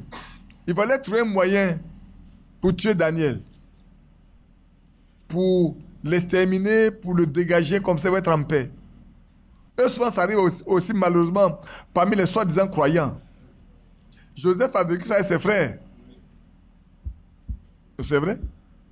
Regardez ce qui est arrivé à Moïse. Moïse a vécu ça avec ses frères aussi. Alors qu'il les aimait, il voit leurs souffrances, il veut les aider. Ils l'ont chassé même. Tu veux nous tuer, tu veux me tuer comme tu as tué l'Égyptien hier? En d'autres termes, ils sont prêts. Eux-mêmes, ils ont déjà rapporté partout. Ah, Daniel, Moïse a tué l'Égyptien là hier. Hein? Moïse a tué l'Égyptien hier. Donc, cela est arrivé aux oreilles de Pharaon. Il dit, ah bon, Moïse là, il est contre nous. Pourtant, il vit au milieu de nous. Sa tête est mise à prix. Moïse a appris cela. Il a dû fuir, abandonnant ses frères. Pourtant, il devait avoir l'amour de ses frères pour rester là pour les sauver. Il a fui. Il a abandonné ses frères. Il est parti. Pourquoi? Parce que ses frères l'ont dénoncé. Alors qu'il ne veut pas qu'on les frappe, on les torture, il prend position pour eux. Non, il n'en voulait pas. Et c'est malheureux. Ce qui arrive dans le monde arrive également au milieu des croyants par moment. Je lis à partir du verset 9. Là-dessus, le roi Darius écrivit le décret et la défense. Lorsque Daniel sut que le décret était écrit, il se retira dans sa maison, où les fenêtres de la chambre supérieure étaient ouvertes dans la direction de Jérusalem. Et 3 fois par jour, il se mettait à genoux, il priait et il louait son Dieu comme il le faisait auparavant. Amen. Frère, on ne peut pas faire peur à un homme de Dieu. Vous ne pouvez pas faire peur à un serviteur de Dieu. On ne peut même pas faire peur à un fils de Dieu. Celui qui s'est retiré et qui a pris la position pour Dieu, on ne peut rien lui faire. Parce que tout ce que vous concevez, avant que cela n'arrive, Dieu le sait. Même avant que vous le conceviez, Dieu le savait. Donc la sortie là, Dieu prépare la sortie. Souvent, frère, les hommes sont ridicules. Nous, les hommes, souvent, sont ridicules. Si nous disons croyants et que nous prenons ces actes, c'est que nous ne croyons pas. Parce que nous oublions même que, avant même que nous le posions comme acte, Dieu aussi sait que vous avez pris l'acte. Et qu'il a préparé pour celui qui l'aime une porte de sortie. Donc il n'y a pas de problème, il n'y a pas de solution pour lui. Donc pour eux, Daniel est condamné à aller dans la fosse au lion. Et maintenant ce Daniel-là va disparaître et puis on va être tranquille. Parce que la présence de Daniel est un reproche permanent pour eux. Vous également, frère, si vous vivez la vie chrétienne, votre vie est un reproche pour ceux qui sont autour de vous qui ne vivent pas la vie chrétienne. Si vous marchez avec Dieu, sachez une chose. Ceux qui marchent avec vous, qui ne veulent pas marcher comme vous le voulez, comme vous le faites, vous serez un reproche pour eux. Votre vie va être un reproche pour eux. De sorte qu'il ne peut que mal parler de vous. Mais le croyant ne parle pas mal d'autrui. J'insiste, frère. Un croyant, ses lèvres sont préservées pour le bien. Parle pas mal de l'autre. Ça, nous devons le savoir. Alors Daniel a continué. Alors ces hommes entraient tumultueusement. Et ils trouvaient Daniel qui priait et invoquait son Dieu. Ah, voilà ce qu'il cherchait. Ah, on l'a trouvé. Il a mal fait. Le roi, il t'a pas obéi. Tu as signé le décret. Hein? C'est le décret sur la loi des Mèdes et des Perses. Il est inviolable. C'est homme qui a signé le décret. Daniel doit mourir. Il doit aller à la fosse au lion. Mais ils oublient que Daniel appartient à Dieu. Et que tous les animaux appartiennent aussi à Dieu. Amen. Les lions appartiennent à Dieu. C'est lui qui les a créés. Et Daniel est dans la main de Dieu, faisant la volonté de Dieu. Qui Dieu va défendre? C'est Daniel. Pour que le témoignage de Daniel soit encore grand et que le témoignage de Dieu soit encore grand parmi ces païens. Si Daniel mourait, on allait dire, mais vous voyez, non? Vous là, vous pensez que le Dieu de Daniel est fort. Voilà, les lions l'ont mangé. Notre Dieu est meilleur, est plus fort. Non, pas amen. Mais il fallait que le Dieu de Daniel prouve qu'il est le Dieu de tout l'univers. Et que rien ne peut lui résister. Si quelqu'un lui appartient, il prend sa défense. Il garde sa protection. Il crée toutes les circonstances pour qu'il reste complètement, je veux dire, dans la main de Dieu et être protégé. Alors quand on poursuit en bas un peu, mais ces hommes insistaient au verset 15, insistaient auprès du roi disant, lui dire, sache au roi que la loi des Mèdes et des Perses exige que toute défense et tout décret confirmé par le roi soit irrévocable. Ah oui, elle doit être irrévocable. Frère, si la loi d'un peuple comme cela est irrévocable, qu'en est-il de la loi du Dieu Tout-Puissant? Comparez ça. Si ces hommes-là disent que la loi de leur peuple, du peuple auquel ils appartiennent, les Mèdes et les Perses, là, quand une fois que cette loi est prise, elle devient irrévocable. Qu'en est-il de Dieu? Celui qui est le Dieu suprême, quand il prend une décision, c'est plus qu'irrévocable.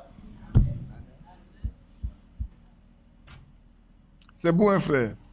C'est beau de marcher avec lui. Alors le roi ordonna l'ordre qu'on mette Daniel et qu'on le jette dans la fosse au lion. Et cependant, dans son cœur, lui n'est pas d'accord, mais devait obéir et exécuter ses propres ordres. Ah oui, c'est vrai, frère. Voilà souvent.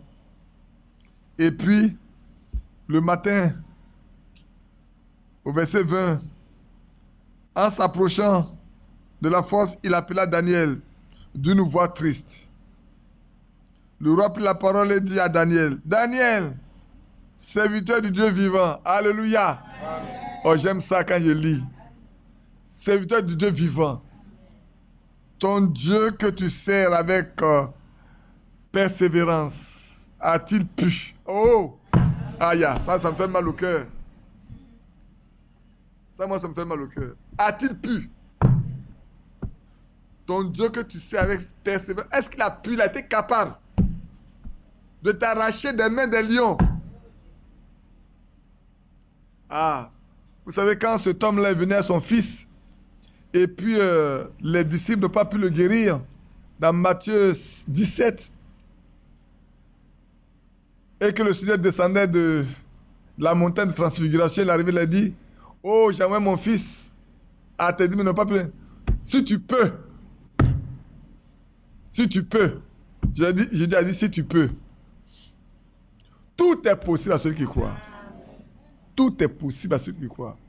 Quand il envoie, mais c'est normal qu'il pose la question, est-ce que ton Dieu a-t-il pu te sauver des lions, te délivrer des lions? Et donner dit au roi, roi, vis éternellement. Amen. D'une voix triste, il a parlé, mais d'une voix vigoureuse, Daniel a répondu, vis éternellement. Mon Dieu a envoyé son ange et a fermé la gueule des lions, qui ne m'ont fait aucun mal, parce que j'ai été trouvé innocent devant lui. Amen. Et devant toi, non plus, ô roi, je n'ai rien fait de mauvais. Amen. Amen. Il est beau de pouvoir parler comme ça. Hein? Est-ce que nous sommes capables de parler comme ça devant les hommes, prouvant que notre Dieu là, il nous a protégés parce que nous lui avons été fidèles. J'ai été trouvé innocent devant lui. J'ai été trouvé innocent devant lui. Frère, c'est comme le roi Ézéchias qui dit, j'ai été intègre devant toi. Frère, des gens qui marchaient sur la base du sang des boucs et des taureaux peuvent dire qu'ils ont été innocents et intègres. Et nous qui avons le sang du Fils de Dieu, dans une alliance totale et parfaite, qui a acquis une rédemption éternelle pour nous. Frère, que devons-nous dire aujourd'hui? Bien-aimés frères et sœurs, où en sommes-nous dans cette déclaration de Daniel, dans cette déclaration du roi Ézéchias? Où est notre position, nous? Que pouvons-nous dire, nous? Nous, on a le sang du Fils de Dieu, de l'agneau de Dieu qui ôte le péché du monde, qui a été immolé pour nous. Il dit, voilà mon sang qui est une nouvelle alliance. La nouvelle alliance à mon sang. Frère, eux, ils étaient sous le sang des animaux. Mais ils peuvent vous dire qu'ils sont intègres. Ils peuvent vous dire qu'ils sont innocents devant Dieu. Et nous, qui prétendons avoir le message de la fin des temps.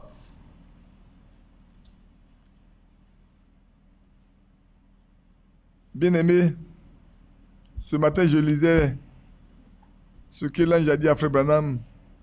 Il dit, mais tu sais que tu as eu un ministère plus grand que tous les autres. Tu as eu un don plus grand que tous les autres. Frère, ça, quand l'ange de Dieu dit ça à son serviteur, nous qui sommes bénéficiaires de ça, nous devons faire attention. Nous devons prendre garde. Frère, nous devons prendre garde devant ce que nous avons, devant la responsabilité. Frère, il faut comprendre pourquoi Frère Franck est toujours un peu sur les nerfs dans certaines choses. Il a raison. Nous jouons trop avec le message. Nous plaisantons trop avec le message. Nous prenons ça à la légère. Nous ne comprenons pas ce que Dieu a fait en cette fin de temps. Nous ne voyons pas l'importance de ce que Dieu a fait. Voilà pourquoi nous nous comportons comme nous nous comportons. Mais que Dieu nous aide. Amen. Frère, je vous ai dit une chose sans excuse. Hein. Vous qui m'écouterez plus tard, vous qui écouterez ce message, vous serez sans excuse devant Dieu ce jour-là. Si le message n'est pas venu et que nous vivons comme nous vivons, frère, il n'y a pas de problème. Mais maintenant, Dieu nous a montré que c'est lui. Et nous continuons de vivre comme nous vivons. Marcher comme nous marchons. Parler comme nous parlons. Agir comme nous agissons. Frère, sortons de là. Amen. Voilà Daniel. Dans un pays étranger. Vivant sous le sang des boucs et des taureaux. Il dit, j'ai été trouvé innocent devant Dieu. Et devant toi-même le roi. Je le lis. Mon Dieu a envoyé son ange et fermé la bouche, la gueule des lions, qui ne m'ont fait aucun mal. Pourquoi? Parce que j'ai été trouvé innocent devant lui, et devant toi non plus, ô roi. Je n'ai rien fait de mauvais. Je n'ai rien fait de mauvais. Ne pas adorer ton Dieu n'est pas quelque chose de mauvais. Puisque mon Dieu est au-dessus de tous les dieux. Ma foi au-dessus de tout ce que vous prétendez avoir. Frère, beaucoup prétendent avoir la foi. Hein. Mais votre foi doit être au-dessus de leur foi. Amen.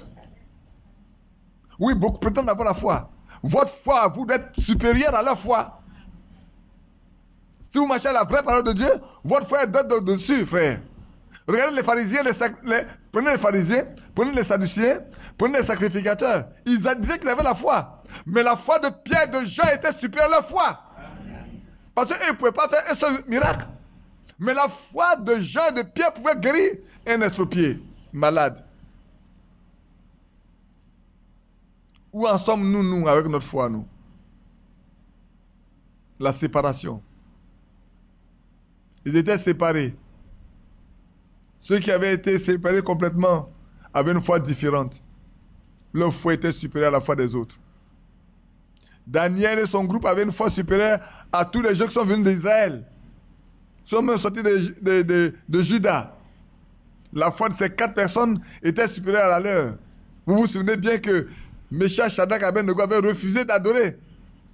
Et on a chauffé 7 fois la fournaise pour les y jeter. Mais là également, oh c'est beau, hein. Le Dieu qu'ils n'ont jamais vu. Je ne sais pas si vous comprenez ce que je veux dire.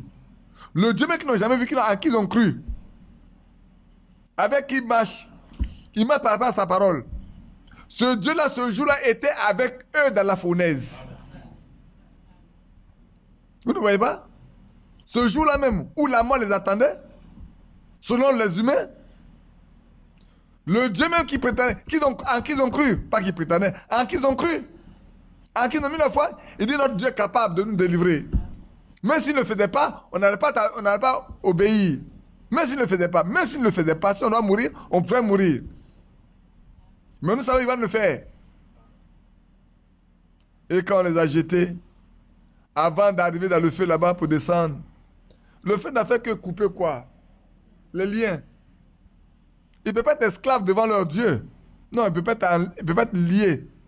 Moi, j'ai une photo, j'ai un dessin ici et il est là, hein, celui qui m'a offert là. Voilà. Voilà celui qui a fait le voici. C'est toi? Tu m'as donné ça à Tanguela. Ouais, 2004. Il est libre. Vous n'êtes pas libre? Lui, il est libre quand il a trouvé le message, il est libre. Je l'ai découvert à Tanguela. Il venait de croire à sa femme. Quand il est là-bas avec le frère Mathias. En 2007. Il avait déjà fait ça en 2004. Mais quand il est arrivé là, il me l'a donné. Et il est plus libre. Il est complètement libre maintenant. C'est ça, hein? Tu es libre maintenant. Amen. Frère, ainsi, les liens ont été coupés. Meshach, Shadrach et Abednego ont été libérés. Et le Dieu qu'ils ont toujours servi, ce jour-là était avec eux. Se prenant avec eux. Pour un court instant. Dans sa présence, pour un court instant. Frère, quelle merveilleuse expérience. Frère, regardez bien. Pour avoir cru. Même en danger, ils ont cru. Et le Dieu en qui ils ont cru ne les a pas abandonnés. Vous savez que ce qui est arrivé là, c'est écrit dans Ésaïe, non? Il dit même quand tu passes à travers un feu, tu ne sais pas. C'est écrit dans Ésaïe. Ils ont expérimenté ça. C'était écrit déjà dans Ésaïe. Et Dieu l'a accompli pour eux. C'est vrai. Daniel dans la fosse au lion. Depuis la fosse au lion, il peut dire, mon Dieu là, il a trouvé, je suis innocent devant lui. Je ne suis pas coupable. Et même toi, le roi, devant toi, je n'ai jamais rien fait de mal. Tu le sais. La première la nuit, tu n'as pas dormi tout le temps. Que Dieu soit loué. Bien-aimés frères, c'est vrai que Dieu nous aide. Aujourd'hui, je vais lire la lettre circulaire d'avril 2009 et puis on va passer à la préparation. Si on a encore quelques temps un peu. Déjà, 11h27. Je voulais la page 3. Pour ceux qui suivent avec nous, c'est la lettre circulaire d'avril 2009.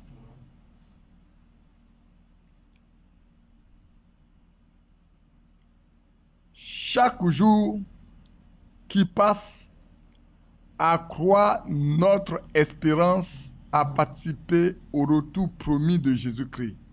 Amen. Amen.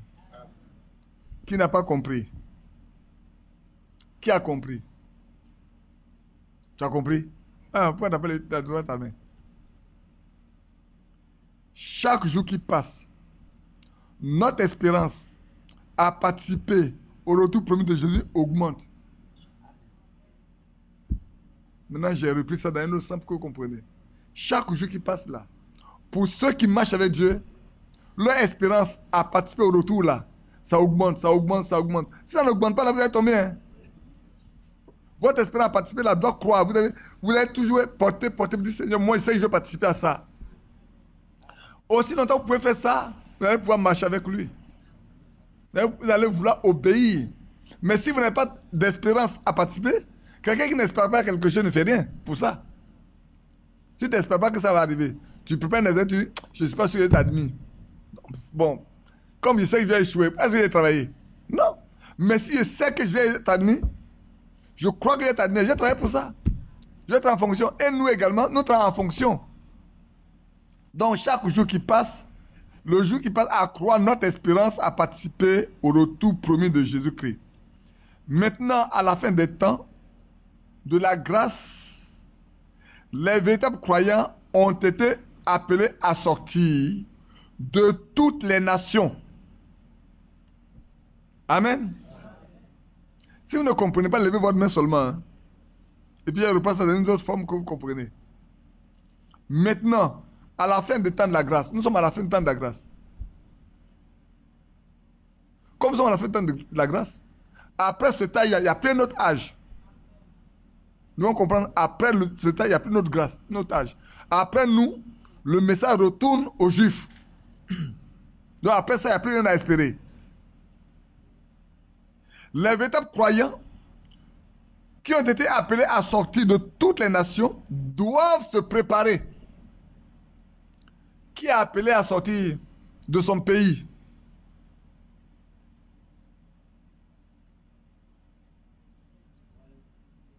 Mais je vous pose une question. Mais vous êtes tous appelés, si vous êtes des croyants. On dit tous les véritables croyants sont maintenant. Tous les véritables croyants qui ont été appelés à sortir de toutes les nations se préparent. Qui est appelé à sortir de son pays? Ah, voilà. Véronique n'a pas appelé à sortir de ton pays. Donc ne te prépare pas. Ah. J'ai pris la question qui a appelé à sortir de son pays. Tu es tellement loin que tu n'es plus ici. Bien-aimés frères, nous sommes maintenant appelés à sortir pour nous préparer. Appelés à sortir, se séparer, mais surtout se préparer. Regardez bien, dans l'Égypte là, je vous ai dit la fois dernière, ils sont 600 qui sont de la postérité d'Israël à sortir. Et écoutez bien, 600 hommes, 600 000, pas 600 personnes, 600 000 personnes ont été appelées à sortir. Mais une multitude de vauriens, pour parler comme ça, ce sont gens à eux. Pour finir, combien se sont rentrés dans le pays? Il n'y a que 2. Si au premier exode, c'était aussi dur, ne pensez pas qu'au troisième exode, ça va être plus tendre. C'est pour ça que je reprends ici. Maintenant, à la fin du temps de la grâce, les véritables croyants qui ont été appelés à sortir de toutes les nations doivent se préparer. De tout ce qui ne s'accorde pas, doivent se séparer de tout ce qui ne s'accorde pas avec Dieu, avec sa parole et avec sa volonté.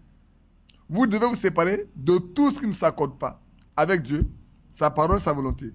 En d'autres termes, vous ne devez rien accomplir qui ne soit pas la volonté de Dieu. Vous ne devez rien accomplir qui ne soit pas en ordre avec sa parole. Vous ne devez rien accomplir qui ne soit pas ce que Dieu a décidé. Tout ce que vous devez faire là, vous devez l'aligner avec la parole de Dieu. Je vous ai toujours dit, frère, que si on est un vrai croyant, si on met la Bible, qu'on met notre vie là-dessus, les deux doivent s'aligner. Et ça, je le répéterai aussi longtemps que je serai en vie, j'aurai la voix pour vous parler. Votre vie là, on doit la poser sur la Bible et voir que c'est identique. Parce que tout à l'heure, on a lu que nous devons être une partie de la parole. Si on est une partie de la parole, c'est qu'on est comme la parole.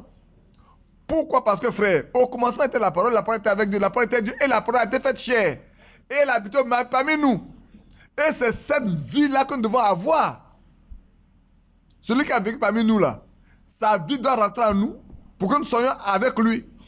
Et nous être en lui. Pour être un avec lui. Si on est un avec lui, c'est que nous sommes une partie de la parole. Alors si on prend ma vie, même c'est la parole de Dieu, les deux doivent marcher ensemble. En Côte d'Ivoire, on dit ça doit matcher. C'est ça, non? Ça doit matcher. Si ce n'est pas le cas, arrêtons-nous, frère. Il n'est pas encore tard. Si aujourd'hui ce n'est pas le cas, il faut t'arrêter. Toi qui m'écoutes en ligne également, si ce n'est pas le cas, toi qui m'écouterais également après, si ce n'est pas le cas, arrête-toi. Reconsidère tes voix. Ne prétends pas être croyant.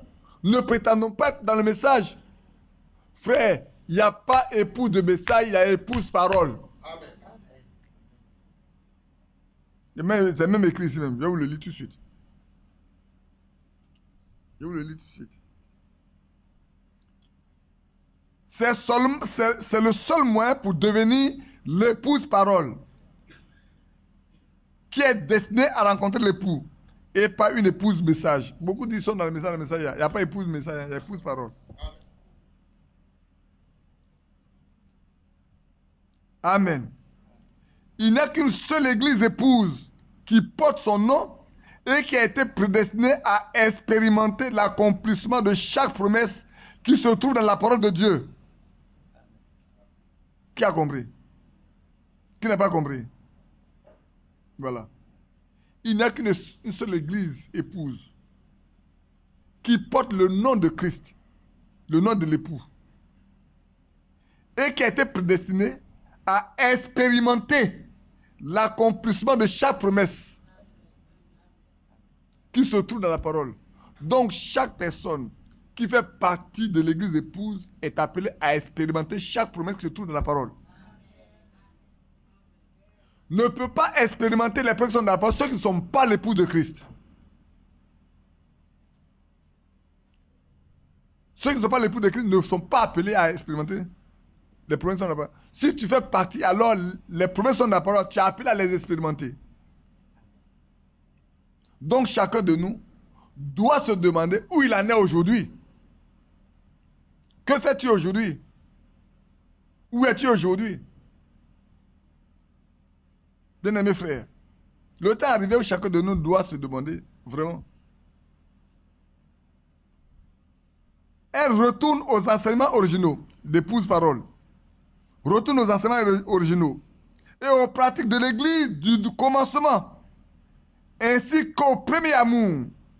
Elle sera un seul cœur, une seule âme comme au commencement. Je reprends pour nous, frères et sœurs, pour que ça soit plus clair pour nous. Je viens de dire que celui qui fait partie de l'épouse, de l'église épouse, est prédestiné à expérimenter l'accomplissement de chaque promesse qui se trouve dans la parole de Dieu.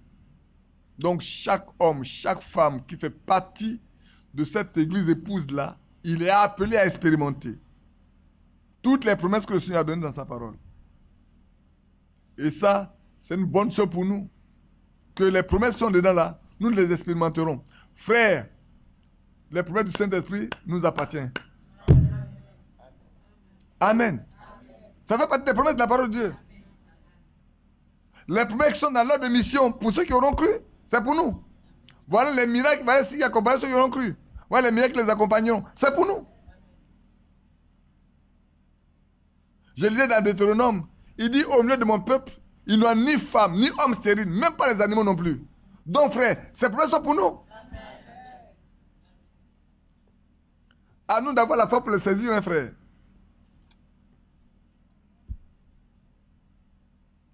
Et il poursuit, dit, elle, qui l'église épouse, dont les composants de cette église épouse, elle retourne aux enseignements originaux et aux pratiques de l'église du commencement.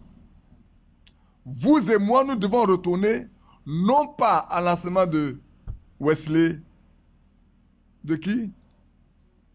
De Luther, de qui? Nous devons retourner au commencement, au temps de Paul, de Jean, de Jacques et de Pierre. Ce qu'ils ont enseigné là, nous devons retourner là. Puis ce frère Branham témoin qu'il a enseigné comme Paul a enseigné. Donc, on ne peut pas s'arrêter en cours de chemin, frère. Le message que nous avons nous retourne au commencement. Nous retourne la foi. C'est pour ça que, frère, dans Malachie 4, on revenait là-dessus, Malachie 4, 5 dit, c'est pour que notre foi retourne à la foi, nos cœurs retournent au cœur de nos pères apostoliques. Notre foi retourne à leur foi. Sinon, la même fois que nous avons les mêmes expériences, la même vie, le même amour, la même parole, les mêmes pratiques. La fois dernière, je vous ai dit, tout ce qui est écrit dans la Bible est biblique. Tout ce qui a été enseigné, pratiqué par les apôtres est apostolique. Donc, si nous voulons être apostoliques, nous devons pratiquer et suivre l'enseignement des apôtres. Parce que ceux qui avaient cru persévérer dans l'enseignement des apôtres. Donc, nous aussi sommes appelés à persévérer dans l'enseignement des apôtres, frère. Donc, je poursuis. Elle retourne. C'est le temps de retourner, frère, aux enseignements originaux et aux pratiques de l'église du commencement. Qu'est-ce qu'ils ont pratiqué? Si on nous demandait qu'est-ce que les gens ont pratiqué au premier âge, ça c'est une grande question pour nous. À leur pratique, nous on retourne à leur pratique. Qu'est-ce qu'ils ont pratiqué? Ils ont pratiqué la Sainte Seine. Ils ont fait le même baptême. N'est-ce pas? Le même amour. La même communion. Le même esprit. Voilà qu'est-ce qu'ils ont marché. Le même baptême et tout. Rien d'autre que ça, frère. Nous devons retourner à ce qu'ils ont pratiqué. Ce qui leur a été enseigné, qu'ils ont pratiqué, nous devons retourner à ça. Et le Seigneur a dit, pour qu'on vous reconnaisse comme ses disciples, il faut que vous nous aimiez les uns les autres, comme lui-même nous a aimés. Et cet amour était au commencement. C'est pour ça que l'on parlait d'amour divin, que chacun de nous doit avoir part à cet amour-là, pratiquer cet amour-là, cet amour divin, qui est donné par le Saint-Esprit, et qui le répand dans nos cœurs. Et je poursuis. Elle sera un seul cœur, elle sera une seule âme, comme au commencement. Voilà les pratiques. L'église d'aujourd'hui retournera au commencement et elle sera comme au commencement, en ayant un cœur et une âme. Mais cela n'est possible que frère sans le Saint-Esprit. Sans le Saint-Esprit, ça n'est pas possible. Ça n'est pas possible que le Saint-Esprit est au milieu de nous. Ça n'est pas possible que si la parole originelle est au milieu de nous. Sans falsification. Bien-aimés, est-ce que nous comprenons ça? Je sais que vous réfléchissez en même temps vous-même. Ça, je sais. Si quand vous restez calme, c'est pas parce que je ne sais pas, vous réfléchissez à votre vie, à votre marche, à votre communion avec le Seigneur. Vous vous demandez à quel stade vous êtes parvenu. C'est ça, non? Mais Dieu fera en sorte que vous y arrivez. Le Seigneur fera en sorte que nous y arrivons. Car celui qui t'a appelé est et il le fera. Vous et moi, nous ne pouvons rien faire. Mais lui peut le faire. Vous pouvez, Daniel pouvait faire quelque chose devant les lions. Non, Daniel ne pouvait rien faire. Mais le Dieu du ciel savait que Daniel serait là un jour. Et ce jour-là, il avait préparé un ange pour descendre, pour dire, vous dormez, c'est mon serviteur, restez tranquille. Sa chair n'est pas pour votre ventre. Ses os ne sont pas pour vos dents. Mais il y en a qui vont mourir après. Quand Daniel s'est sauvé, qui est mort à la place? Hein? Ah, on peut le lire, hein? Au verset 24, le roi ordonna que ces hommes qui avaient accusé Daniel soit amené et jeté dans la fosse au lion. Le roi a ordonné que tous ceux qui ont accusé Daniel pour qu'il meure, alors tous soient aussi jetés dans la fosse. Si leur Dieu va les sauver.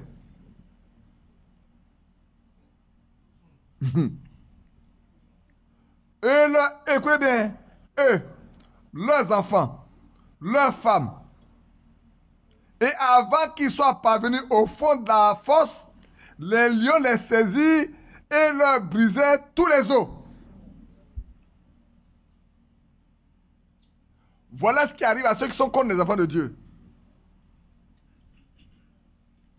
Soyez fils et filles de votre Père Céleste qui est dans les cieux. Lui seul prend soin de vous. Lui seul prend votre défense. Personne ne peut vous défendre ici-bas. Hein. Que ce soit dans vos bureaux. Je regarde Maître par moment dans le barreau et tout. Personne ne peut prendre ta défense. Il y a un seul qui te défendra. Et nous également, frères.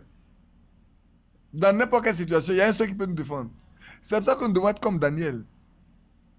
On doit être trouvé innocent devant lui dans toutes les situations. Soyons innocents, frères. Je parlais à les enfants et dis, ne souffrez pas pour être, vous êtes jetés dans les affaires d'autrui.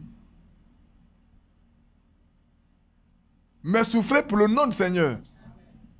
J'en parlais à les enfants toute la semaine dernière, lisant 1 Pierre. C'est 2 Pierre, c'est 1 Pierre, oui. C'est 1 Pierre, non? C'est 1 Pierre, on a lu 1 Pierre 3, on est dans 1 Pierre 4. Ouais. Je suis d'étudier ça avec eux le matin, à nos réunions du matin. J'étudiais ça avec eux. Qu'aujourd'hui encore, frère, que personne d'entre vous ne souffre pour s'être impliqué, ingéré dans interféré dans l'affaire de quelqu'un d'autre. Mais souffrez parce que vous portez le nom de Christ. Donc ici, bien-aimés, alors je lis ce que Franck a écrit de Jean. Bien-aimés, aimons-nous les uns les autres, car l'amour est de Dieu. Et qu'on aime est né de Dieu et connaît Dieu. Celui qui n'aime pas n'a pas connu Dieu, car Dieu est amour. Personne n'a jamais vu Dieu. Si nous nous aimons les uns les autres, Dieu demeure en nous. Et son amour est parfait en nous. Voilà l'amour parfait dont on parle tant. C'est 1 Jean 4, 7. Et puis, 8 plus le verset 12 jusqu'au verset 12. Comprenons ça, frère.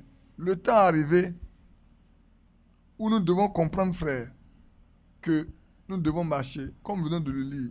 Ces choses ont été écrites pour nous. Ces choses dont nous parlons ce matin sont écrites pour nous. Que ce soit ceux qui ont été écrits dans la Bible là-bas, pour nous donner des exemples, ou les lettres circulaires, ou les prédications de Frère Branham, qui ont été imprimées, gardées pour nous, frères, ont été données pour que notre marche change, notre attitude change, nos comportements changent. Nous devenons des croyants comme il en a été au commencement, frère. Ils étaient des hommes comme nous. Ils étaient des hommes de même nature que nous. Hein. Jean, Jacques, Philippe, Nathanaël. Ils étaient tous des hommes de la même nature que nous. Mais si la grâce de Dieu leur a été accordée, cette grâce peut aussi nous être accordée aussi. Alors nous pouvons marcher comme ils ont marché, vivre comme ils ont vécu, agir comme ils ont agi. Mais la chose la plus importante, comme nous le lisons ce matin, frères, attachons-nous à la pure parole de Dieu. Car je le lirai encore pour vous. Maintenant, à la fin du temps de la grâce, les véritables croyants que nous sommes,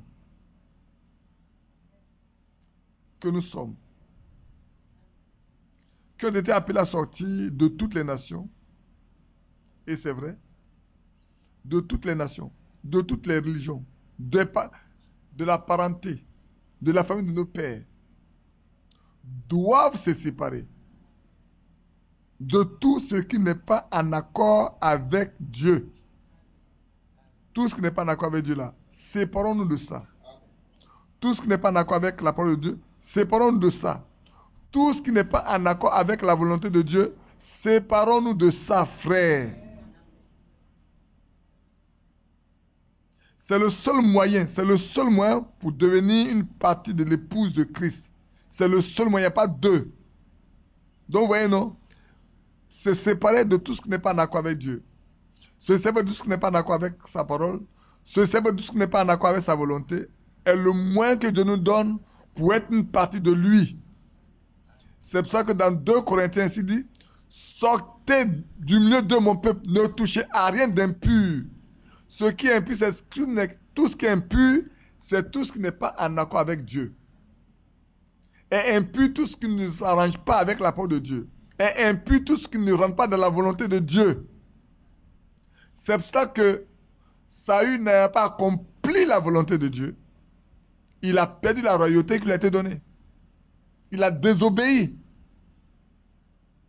Et Samuel lui a dit, est-ce que le sacrifice vaut mieux que l'obéissance? Non. La désobéissance est aussi coupable que la divination. C'est impur.